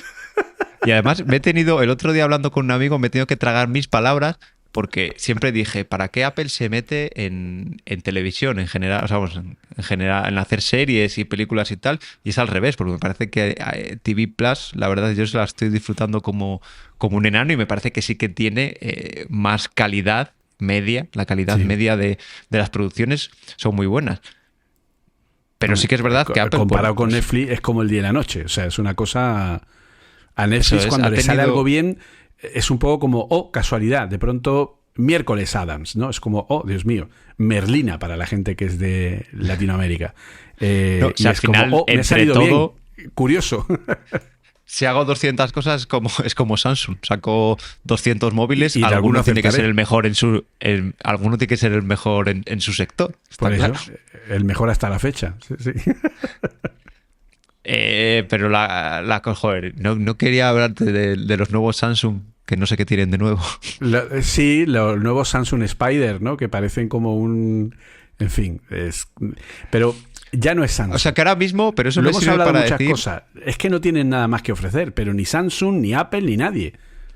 Efectivamente, entonces, no sé, todas las cosas que salen de realidad aumentada, y esto tiene un poco de las dos, es para generar experiencias de realidad aumentada y por voz, o sea, tiene Machine Learning y realidad aumentada, que son justo las cosas que se supone que están destinadas a ser la siguiente, the next big thing, que dicen,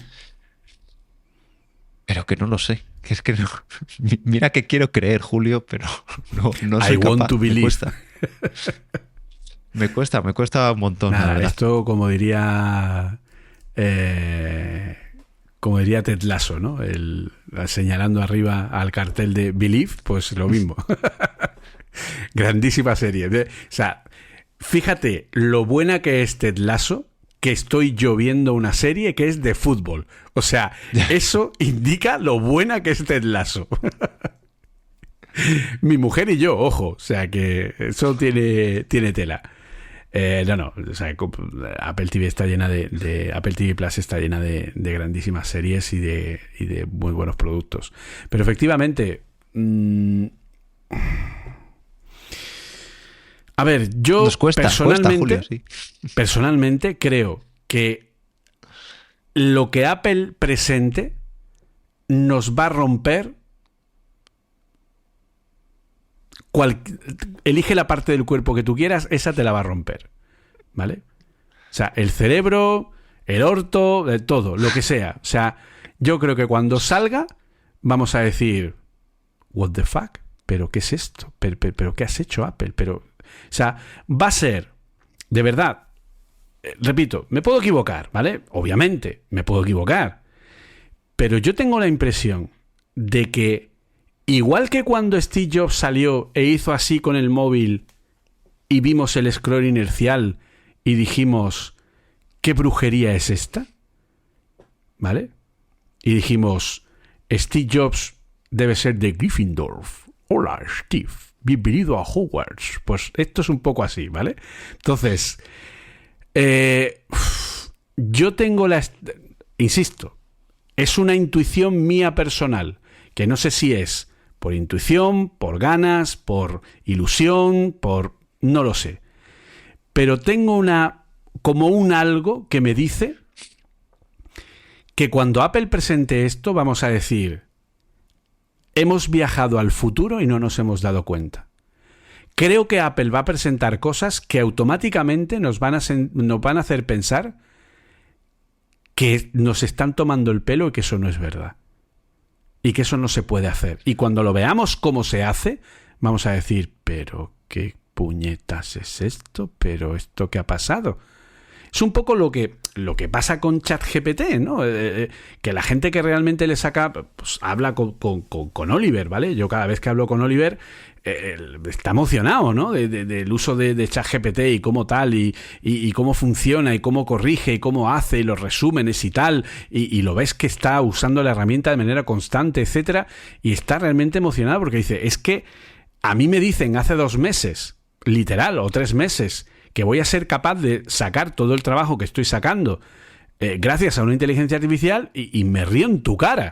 O sea, de pronto me veo en el futuro, me veo, pues eso, Tony Stark diciendo, Jarvis, ponme a ti no sé qué, tal, sí, ahora genérame el lazo de no sé qué, tal y cual, sí, yo creo que ahora el reactor Stark ahora ya está perfectamente y tal, pues en ese plan, o sea, entonces yo creo que vamos a ver algo que nos va a romper la cabeza directamente.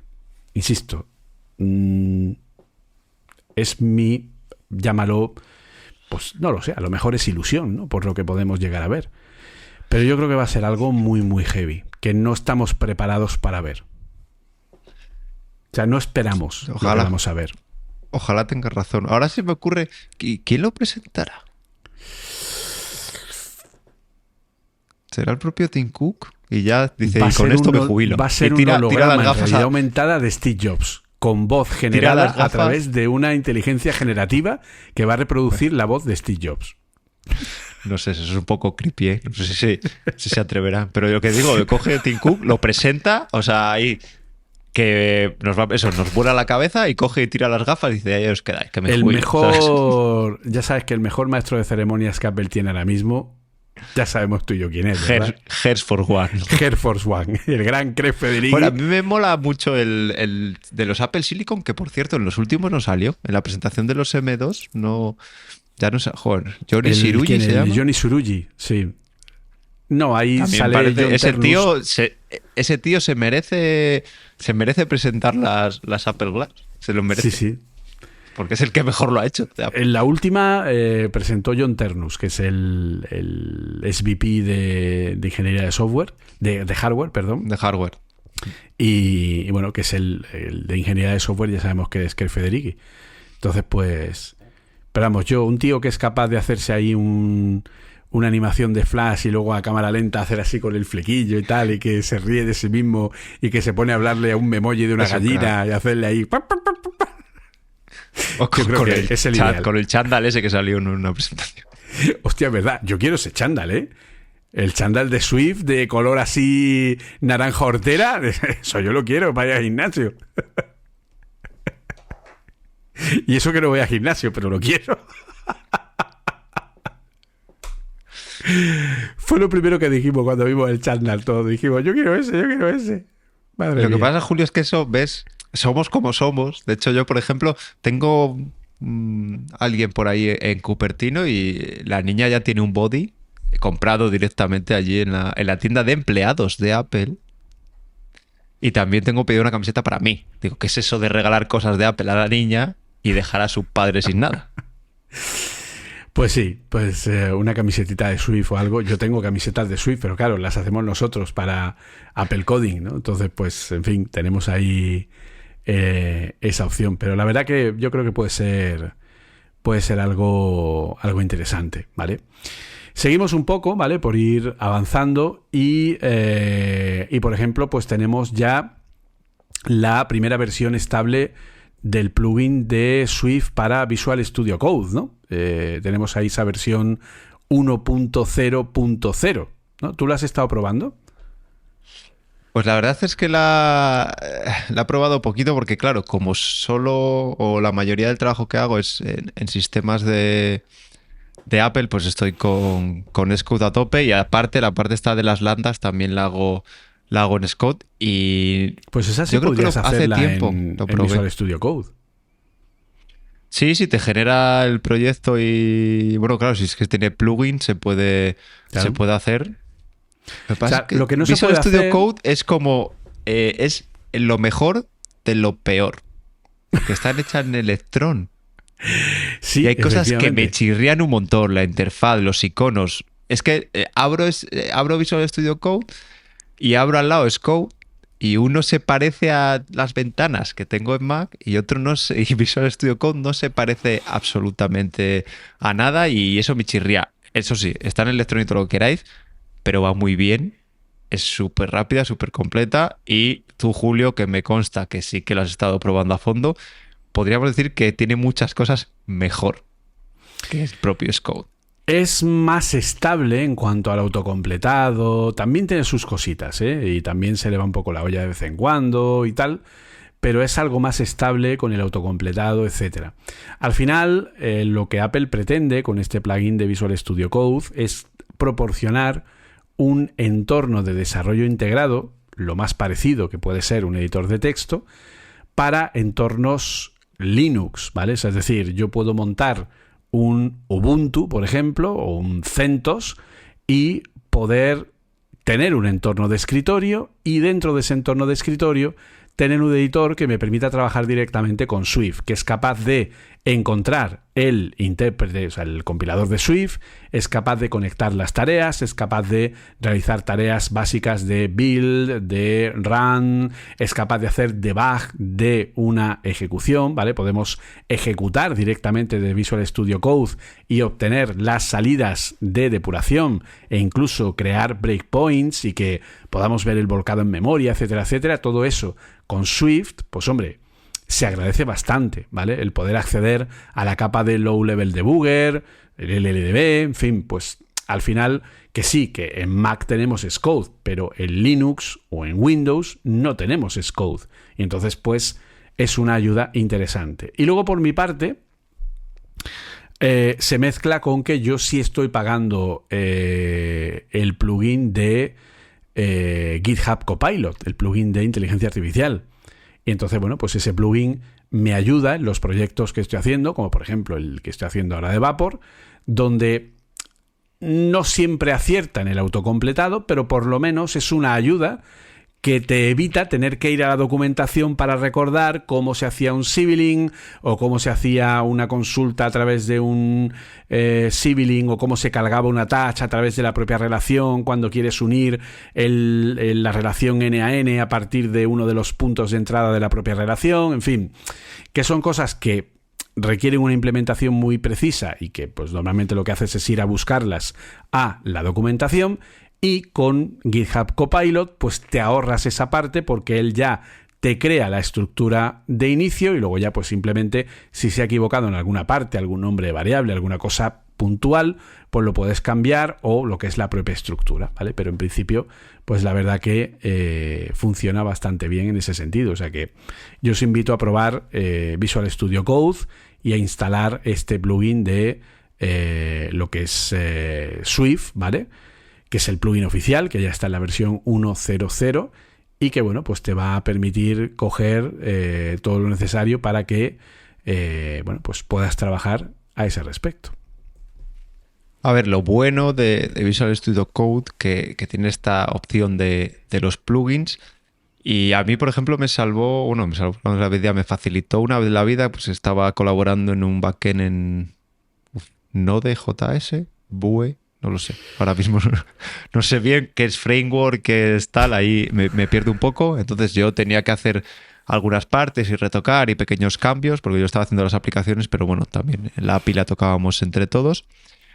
Y, joder, me bajé un plugin y con ese plugin directamente configurabas 4 cosas y podías correrla en local sin tener que instalarte que si con Docker una máquina y tropocientas cosas. Simplemente era poner un plugin y ya está. Te decía que añadieses a tu proyecto un ficherillo de configuración con 4 cosas y ya está. Ya tenías ese plugin. Luego también utilicé plugins que ahora creo que ya está metido en el propio editor para Markdown. Cuando hacía documentación con Markdown, pues para ver en tiempo real, para que me sugiriese el autocompletado y bueno, una serie de vitaminar, digamos, el editor de Markdown, pues también lo tenía. Y luego también lo uso mucho para visualizar JSON, porque, bueno, seleccionas que es un JSON y le das a formatear y te lo formatea bonito. Y es que hay, si os ponéis a buscar, hay pero una pila de plugins enorme, que seguro que algo que hacéis como esto que os cuento de dejar bonito un JSON, pues antes ibas hay una web que se llamaba JSON, o sea, JSONparser.fr, creo que era francesa, que yo la estuve utilizando mucho tiempo, eso que te descomponía, bueno, te lo ponía bonito. Y eso, pues la verdad es que Visual Studio Code tiene un montón. Además, eso, tiene una comunidad muy grande. Si utilizáis determinados frameworks, seguro que tenéis plugin para esos frameworks y os puede ayudar. Así que yo me voy a aplicar el cuento yo, Julio, y si me pongo y tengo que investigar a ver si puedo crear el entorno de desarrollo para estas landas, porque un editor de código, aparte de lo que comentas del autocompletado y bueno, de la facilidad a la hora de escribir y de las sugerencias, también el entorno de desarrollo, el poder con un botón, como hacemos en Xcode, con un botón corro la aplicación, ¿vale? Puedo generar diferentes configuraciones rápido para entorno de pruebas y, bueno, una serie de flags, puedo hacer muchas cosas. Porque también eso es tiempo que te ahorras, porque si queréis nos remontamos a los sistemas que había antes. A mí me pasó de cambiar una línea de código, tener que mandar ese fichero a un cacharro y en ese cacharro arrancarlo de cero, y que a lo mejor tardaba en comprobar lo que hacía, si una línea de código estaba bien o mal, pues 5 minutos. Y eso, claro, si lo tengo que hacer, no sé, o sea, al final te eternizas. A veces nos parece que hacer Command R para ejecutar la aplicación en iPhone, en Xcode, es un coñazo, pero es que es de lo que venimos. Entonces, la importancia también de estos IDEs ya no es solo la parte de escribir código, sino es crearte un entorno de desarrollo en el que puedas cambiar una línea del código y en 10 segundos tener la aplicación ejecutada y ver si ese cambio hace lo que tú esperas. Es decir, que digamos que antes yo utilizaba en Windows Notepad++, que era, sí, yo creo que es de los primeros editores que había que solo editaba. O sea, olvídate de darle a un botoncito y que te arrancase nada porque no lo había, pero bueno, tenía ciertas ayudas, pero eso era un editor al uso, un editor de código, un editor de texto al final, que utilizabas para código. Pero ahora mismo, tanto como hemos hablado de Xcode como Visual Studio Code, son IDEs completos en los que puedes generarte un entorno de desarrollo. Pues sí, la verdad es que... Pues yo, fíjate, el Notepad++ también lo usé en su día. Curioso. Ahora, era lo mejor que había. Sí. Ahora, como editor de texto en el Mac, el que uso es el Sublime Text, que la verdad que va bastante bien. Pero luego, Sublime lo bueno que tiene es que tiene un montón de plugins. Tiene un montón de plugins también, para aquí. De hecho, es con lo que trabajo, por ejemplo, con los JSONs, ¿vale? Cuando quiero hacer un Prettify y poner bonito el JSON, pues hay un plugin que te lo hace también directamente. De hecho, tiene también plugins para ponerle colorines a los ficheros en Swift y entender lo que son y tal. Bueno, ojo, es que hoy estamos de historietas. Yo trabajé con un chico, de hecho, yo creo que no nos escucha, pero si nos escuchas, Javi, un saludo. Café Cebolleta Swift. Que utilizaba de hecho, habrá gente que ni lo conozca, el famoso VI, que es el editor de texto que venía con las instrucciones de Ese Linux, es el que digamos, uso yo. Por defecto. Hoy. Pues luego salía un Vim, que era como Vim vitaminado, al que le podías poner plugins y poner un montón de cosas, y este tío se encargaba del backend en PHP. Alucinas. ¿Cómo usaba Vim que yo Pero flipaba? ¿Tú sabes que Xcode se puede poner con los atajos de teclado de Vim? Sí. A ver, es la clave que tenía, que tú con atajos de teclado te sitúas antes o después, insertas. A ver, la verdad es que tenía... Yo es que ahora cuando hago algo de, yo qué sé, pues cuando estoy con la Raspberry o cosas así en terminal de comandos, uso el Nano, que era algo más... Es menos potente y tiene menos magias, menos hechizos. Pero es mucho más sencillo de entender. Yo en la Raspberry el que suelo... A ver, he usado Nano, he usado Vim, pero al final, en la época, volvemos de nuevo, en la época de Oracle, tuve que hacer muchísimas instalaciones de HP UX, ¿vale? Del Unix de HP, que ahora ya no existe, de Solaris, de sistemas Unix de todo tipo y tal. Y claro, al final editar un fichero de texto, editar un tal, era esencial. Entonces yo me terminé acostumbrando a los atajos de Vi y hoy día entro con la Raspberry Pi y uso Vi. Y pongo una máquina en DigitalOcean y uso Vi para poder hacer los textos, porque me he acostumbrado perfectamente al atajo del insert, de la doble D para borrar, el no sé qué, el 2 puntos Q. Claro, es que eso es lo que te explota la cabeza. Para borrar no se da con el delete, el botón que borra siempre texto. No. Hay que dar 2 veces a la D. Sí, entonces te va a hacer un borrado de línea. Y luego que tengas el modo edición y el modo moverte por el texto, obviamente. Bueno, eso es, claro. Es que esto es, claro, es línea de comando. No tienes un ratón para ir cambiando el cursor a otro sitio, sino que te tienes que estar moviendo por el texto con las flechitas. Pero yo me he acostumbrado a eso, igual que también me he acostumbrado en el Mac a usar el eTerm en vez del terminal normal.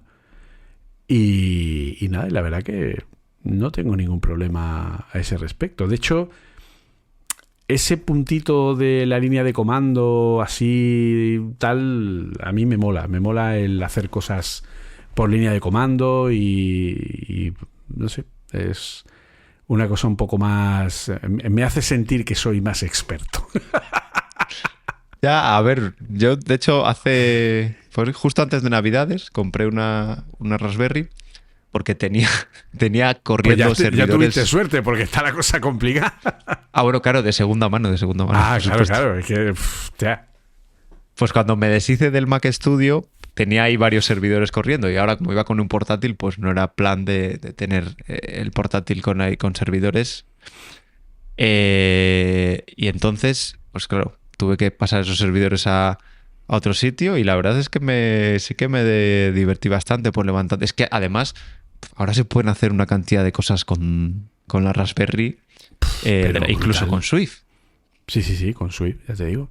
Yo tengo montado en la Raspberry, es una Raspberry Pi 4B con 4 GB de RAM y tiene montado, pues eso, Swift, tiene 2 instancias de Vapor que están corriendo a la vez en distintos puertos, tiene una base de datos PostgreSQL, tiene una instancia de ¿cómo se llama esto? De Redis, de lo que es la caché, pues que básicamente lo utilizo para works, ¿vale? Para jobs de servidor, ¿no? Que se programan y se van lanzando con determinado tipo. Tiene una instalación de Jenkins que hace de integración continua, de forma que está conectado con GitHub y cuando subo el proyecto directamente lo descarga, lo compila, reinicia el servidor, tiene montado Supervisor STL para poder hacer el control de los servicios de las aplicaciones de Vapor y que se ejecuten cuando se arranca el y normalmente no pasa del 20-30% de uso de CPU, o sea... Joder, te he contado yo lo que me pasó con Jenkins. Menos mal que salió Xcode Cloud porque tenía montada una integración de 2 aplicaciones, pero bueno, con 3 entornos distintos. Cada aplicación, un Jenkins, pero además no con plugins. ¿Para qué? Los plugins son para cobardes. Me tenía hecho un script con su línea de comandos, Xcode build... un montón o sea, para hacer el archive, hacía absolutamente todo. Luego también ejecutaba pues esto de subir los símbolos de Firebase para Crashlytics. Incluso tenía ejecutaba en esa integración continua un programa de Swift que preguntaba al App Store si ya estaba procesado el binario. Porque así se quedaba esperando y comunicaba en canales de Slack que ya estaba disponible para pruebas. O sea, que tenía tela. Pues de repente el ordenador donde estaba corriendo se murió y alguien muy listo no tenía... ¡Y se murió! ninguna copia de seguridad. Madre mía. Madre mía de mi vida. Sí, Y, esas cosas... de hecho, me dio tanta pereza luego volver a hacerlo, de todo lo que tenía montado, que esperé hasta que me dejasen entrar en Scout Cloud, que además justo en la empresa, en la cuenta de la empresa fue en las otras, estaba como en 3 o 4 cuentas distintas de Apple IDs, o sea, cuentas de desarrollador de Apple, y en todas me habían dicho OK a entrar en la beta, menos en la de la empresa, que era la que necesitaba para generar esta integración continua. Ay, madre mía. Estamos ya mayores. Si quieres, hilamos y ya, joder. No, Julio, cada día avanzamos menos, logramos avanzar menos el guión. Creo. Sí, vamos a hacer un récord en el que solo nos contemos lo que hemos hecho y ya. Sí, yo creo que a este paso, pero bueno, a lo mejor así conseguimos grabar con más frecuencia. Pues no, te estaba diciendo que la noticia del plugin estable para Visual Studio Code la dio nuestro amigo Tim Condon, ¿vale? Que es uno de los integrantes del proyecto Swift, del proyecto de Vapor. De hecho, yo creo que fue el creador de Vapor, ¿no? Pues la verdad es que no lo sé. Sé que es uno de los ingenieros que más ha tocado. De hecho, toda la conversión de Asina Await la ha hecho él principalmente, ¿vale? Todo lo que es el transformar Vapor para que soporte Asina Await y tal, luego con la ayuda de la comunidad, pero digamos que el proceso más complejo lo hizo él y la verdad que trabajó excelente. De hecho, ahora mismo Tim Condon forma parte del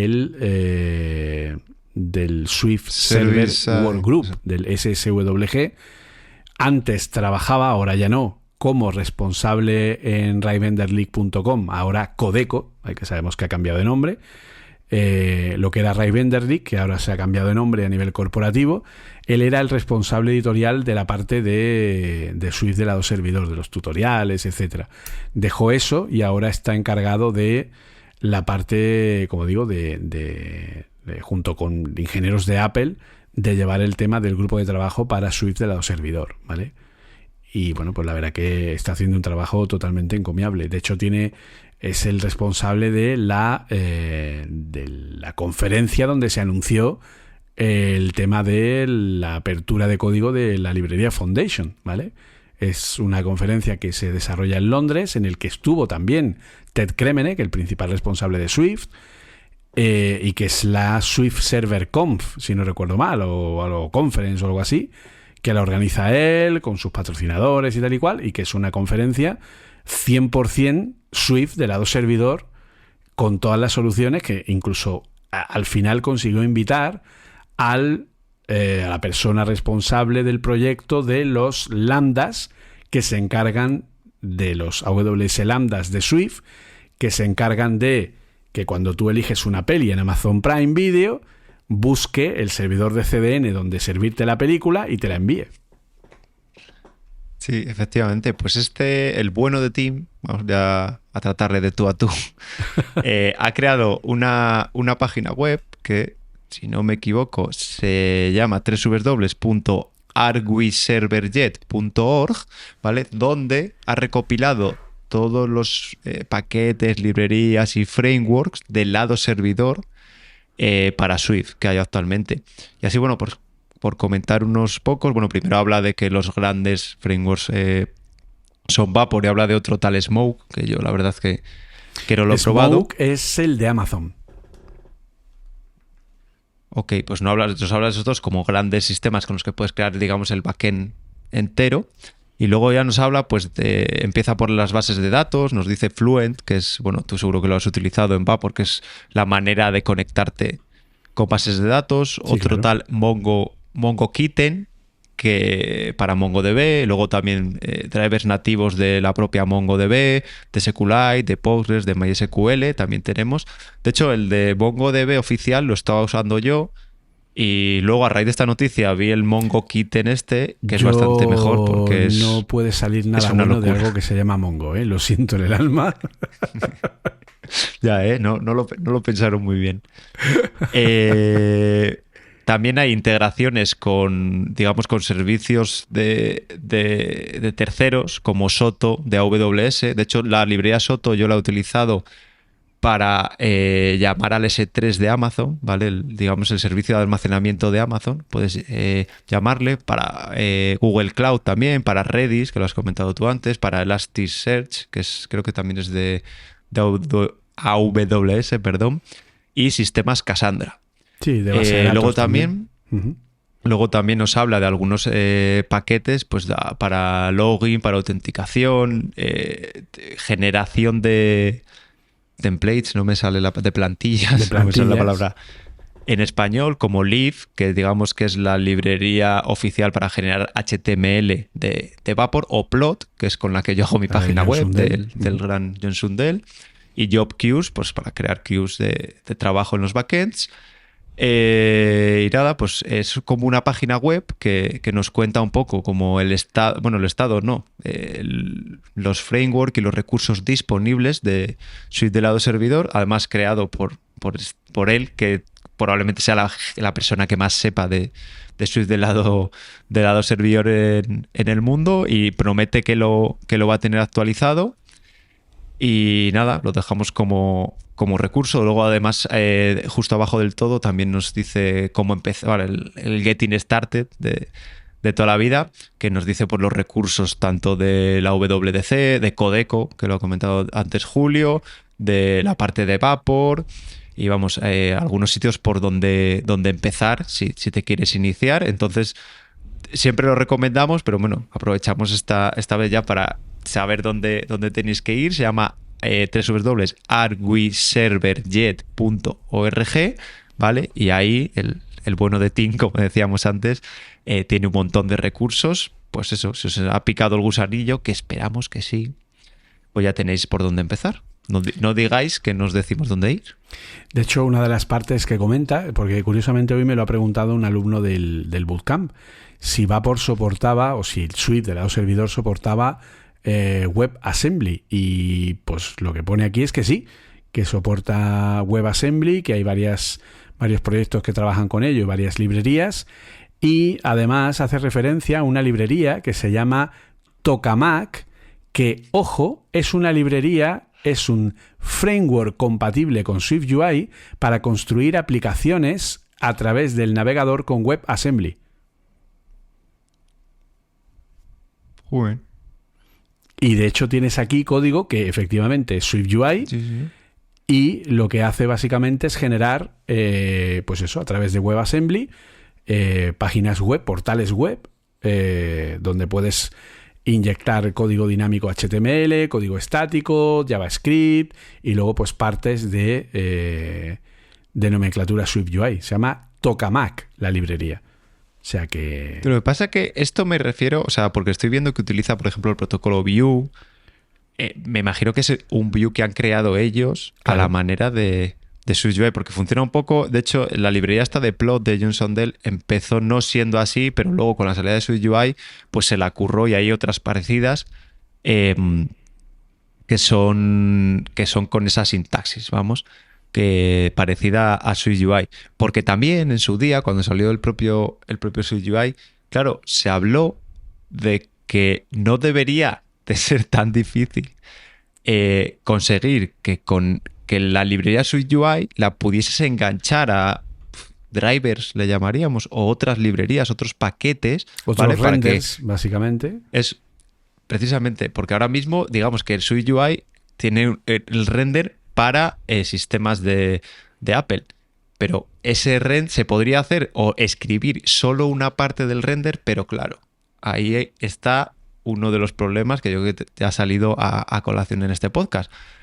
Habría que hacer SwiftUI de código abierto. O ahí ya me pierdo, o a lo mejor con una parte quizás valdría.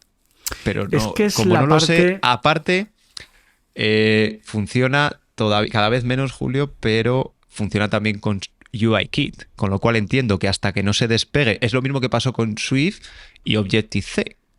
De hecho, el otro día os contamos que la librería de fundación precisamente se quiere separar totalmente, porque uno de los problemas que tiene es que seguía teniendo muchas partes de Objective-C.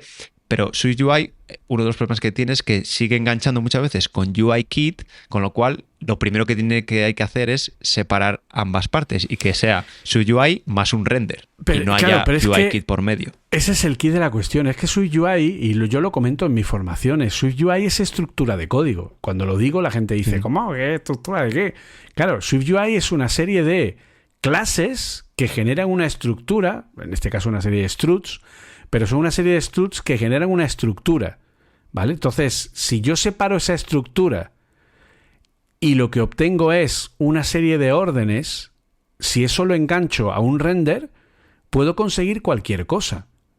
Entonces, ahí es donde está la diferencia. Es decir, la capa de renderizado Apple no la va a liberar, pero la estructura del propio SwiftUI, yo no creo incluso ni siquiera que haga falta que Apple la libere, porque yo creo que cualquiera que sepa cómo funciona la librería podría directamente crear él, ¿no? Pero bueno, que estaría bien que Apple pudiera liberar esa parte. Pero fíjate lo que pasó con Combine. Cuando Apple sacó Combine, nosotros vimos clarísimamente que Combine venía a cubrir una parte muy importante de una buena API de asincronía para entornos Apple. Yo fui el primero que dijo, oye, Apple debería de liberar Combine para que sea una librería de código abierto, porque no hay una API de asincronía buena en Swift. Y efectivamente, lo que hizo fue, pues, no liberar Combine, sino hacer Async-Await, ¿vale? Es decir, crear una API de concurrencia y asincronía que formara parte del propio lenguaje. Entonces, es que estaría muy bien, porque si al final tienes una API que te permita lo que es la estructura de SwiftUI, eso aplicado a cualquier tipo de API de construcción de aplicaciones, te permitiría hacer aplicaciones para Linux, para Windows, para Android, para lo que quisieras hacer. Pero claro, obviamente todo eso requiere de mucho trabajo de ingeniería de librerías y de frameworks y tal, que pues, en fin, no creo que todo el mundo esté dispuesto a hacerlo. A ver, yo no la que utilizo, la de plot de Johnson Dell. La tiene el código liberado, de hecho, y puedes ver un poco cómo funciona y cómo es capaz de renderizar. Hizo, no sé si la liberó o hay un plugin o alguien intentó hacer esa parte de CSS, ¿vale? Pero bueno, ya se les está complicando un poco. Pero claro, es un HTML que no es animado, ¿vale? Si luego nos metemos, hay por ahí que un día me puse a rebuscar gente intentando mejorar este tipo de librerías. Creo que no partían de la de Sandel, partían de otra, intentando hacer pequeñas animaciones que lo que hacen es generar JavaScript por detrás o renderizar JavaScript, ¿vale? Para hacer dinámico el propio código. Pero claro, es muy complicado. Pero como decíamos, la base de SwiftUI ya la tenemos. Entonces, no sé hasta dónde, también es lo de siempre. O sea, por poder se puede, ¿vale? Pero hay que querer. O sea, Apple tiene que querer. Y yo creo que lo primero que quiere hacer Apple, también por su propio interés, es quitar la parte de UIKit. Cada vez que vamos avanzando, van quitando componentes de UIKit y haciéndolos que enganchen directamente con el render en su UI sin pasar por UIKit. Pero bueno, van poco a poco. De hecho, si queréis hacer la prueba, por curiosidad, en Xcode, pausar la aplicación que tengáis y mirar en la jerarquía de vistas. Y ahí veréis que la mayoría de veces os encontráis con componentes que se llaman UI algo, que significa que vienen de UIKit. Bueno, y aparte que hay componentes básicos que todavía no los hay en su UI, sino que tienes que hacer un wrapper. Por cierto, Julio, en ARKit, si empiezas un proyecto, lo haces con SwiftUI, pero tienes un UI View Controller Representable de la escena, ¿vale? Porque la escena está solo en UIKit. Pero ya te viene escrito. Bueno, poco a poco.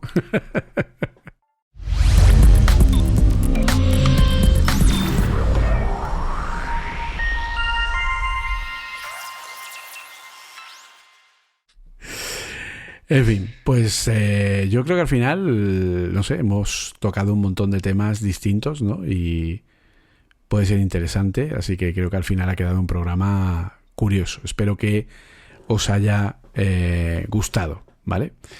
Entonces, bueno, pues a ver si... Yo es que ya a estas horas ya tengo que ir cerrando porque mañana me toca día intenso y ya habiendo comenzado el bootcamp tengo que ir poco a poco. Y ya estoy mayor para estas cosas. Así que, pues nada, muchísimas gracias a todos por pasaros por aquí. Y nada, y como siempre, pues podéis encontrarme en redes sociales como JCF Munoz o en Cuonda, en el resto de podcasts, aparte de de Café Swift, también en youtube.com/@AppleCoding, igual que este podcast está colgado en youtube.com/@AppleCoding Academy. Por lo tanto, pues no olvidéis suscribiros, un like, etcétera, o si estáis en el podcast, pues dejarnos algún comentario o lo que sea, porque siempre nos gusta bastante escucharlo.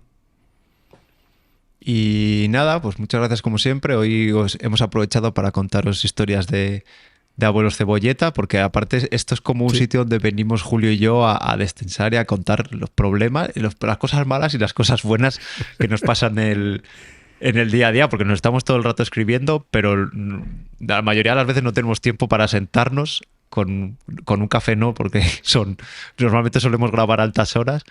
Pero bueno, yo creo que es interesante. Al final es lo que buscamos en este podcast, contar historias del día a día más que ponernos a enumerar cosas, características del lenguaje. A mí podéis encontrarme en www.arturoribas.com. Ahí está mi página web, toda la información. Suelo estar bastante activo en Twitter como Arturo Ribasa. También ahora en Mastodon como @ArturoRibasa, @mastodon.cloud. He elegido ese servidor, no me preguntéis por qué. Y también en mi otro podcast que grabo con un par de amigos sobre tecnología más usuario, más de la perspectiva del usuario, que se llama Vidas Digitales. Pues yo también estoy en Mastodon. Al final nuestro amigo Pedro Aznar me dijo, oye, ¿qué tal? Que no sé qué más. Digo, bueno, esto como a Pedro se lo he oído esta última semana en todos los sitios donde ha aparecido, ha comentado lo de Mastodon. Sí, pues me mandó a mí la información de cómo funcionaba, tal, no sé cuánta. Al final me he sacado en el servidor global, en mastodon.social, que es el servidor global principal. Además, no podía hacerlo, porque si tú intentas ahora registrarte en mastodon.social, te dice que no se puede, claro, solo funciona por invitación, pero encontré una invitación por ahí de no sé dónde y aproveché, entré y rápido. Así que podéis encontrarme igual también en Mastodon como jcfmunoz@mastodon.social, ¿vale? Así que ahí también estaré para lo que sea menester. Y si queréis cacharrear con alguna API, la de Mastodon está ahí, que yo estuve cacharreando, hice un rato de aplicación, lo que pasa es que no me da la vida, pero quería hacer mi propia aplicación de Mastodon, pero ahí tenéis una API para cacharrear. Sí, porque además, de hecho, hoy he leído que sabéis que ha habido mucha polémica porque Twitter ha cerrado todas las APIs de terceros y Tweetbot y Chirp y un montón de aplicaciones que funcionaban directamente contra Twitter y que, bueno, pues Elon Musk las ha cerrado. Pues hoy se ha sabido que en realidad no es que las haya cerrado, es que va a ofrecer un modelo de negocio monetario, ¿vale? Es decir, que si quieres usar las APIs de Twitter vas a tener que pagar para que él pueda recibir una compensación por el hecho de no poder poner publicidad a través de las APIs, motivo principal por el que las ha quitado, ¿vale? O sea que, bueno, en fin, los designios de Elon Musk son inescrutables. Entonces, bueno, ahí realmente desde mi punto de vista no ha acertado mucho, pero bueno, entiendo por qué lo ha hecho, porque ahí tiene que ser ya no el gasto que supone la propia API de mantenimiento, de coste, de servidores, de etcétera, etcétera, que es algo que se tienen que comer ellos, sino el hecho de que, bueno, pues que si tú estabas usando Tweetbot, pues no veías publicidad. Y entonces la publicidad es el medio por el que ellos pueden sacar adelante la compañía a nivel de beneficio. No podemos olvidar que Elon Musk compra Twitter con unas pérdidas millonarias porque el inútil de su anterior CEO pues no fue capaz en 10 años de hacer que Twitter fuera Jack Dorsey, ¿no? ¿Se llamaba? Sí. no fue capaz de sacar adelante un modelo económico que sostuviera la red social, que ya hay que tener valor para, con la cantidad de usuarios que tienes, no ser capaz de encontrar una forma de monetizarla. De hecho, y con esto cerramos la historia cebolleta, me ha salido ya un par de veces en el entorno de web Twitter Blue. Una pestaña de Twitter Blue con la información de Twitter Blue, aunque no me he podido dar de alta porque no hay ningún botón para darse de alta, pero ya me ha aparecido un par de veces en la web de Twitter. O sea que deben estar haciendo pruebas de interfaz o de tal, o sea que veremos a ver también el tema de la suscripción, qué es lo que ofrece. Pues sí, no sé si acabaremos todos allí, Julio, o dónde, pero bueno, lo que nosotros prometemos es volver a grabar más Café Suite, que es lo que está en nuestras manos. Exacto. Así que nada, hasta entonces, pues nos vemos pronto y como decimos siempre, no olvidéis jugar con el código. Hasta luego. Bye bye. Chao.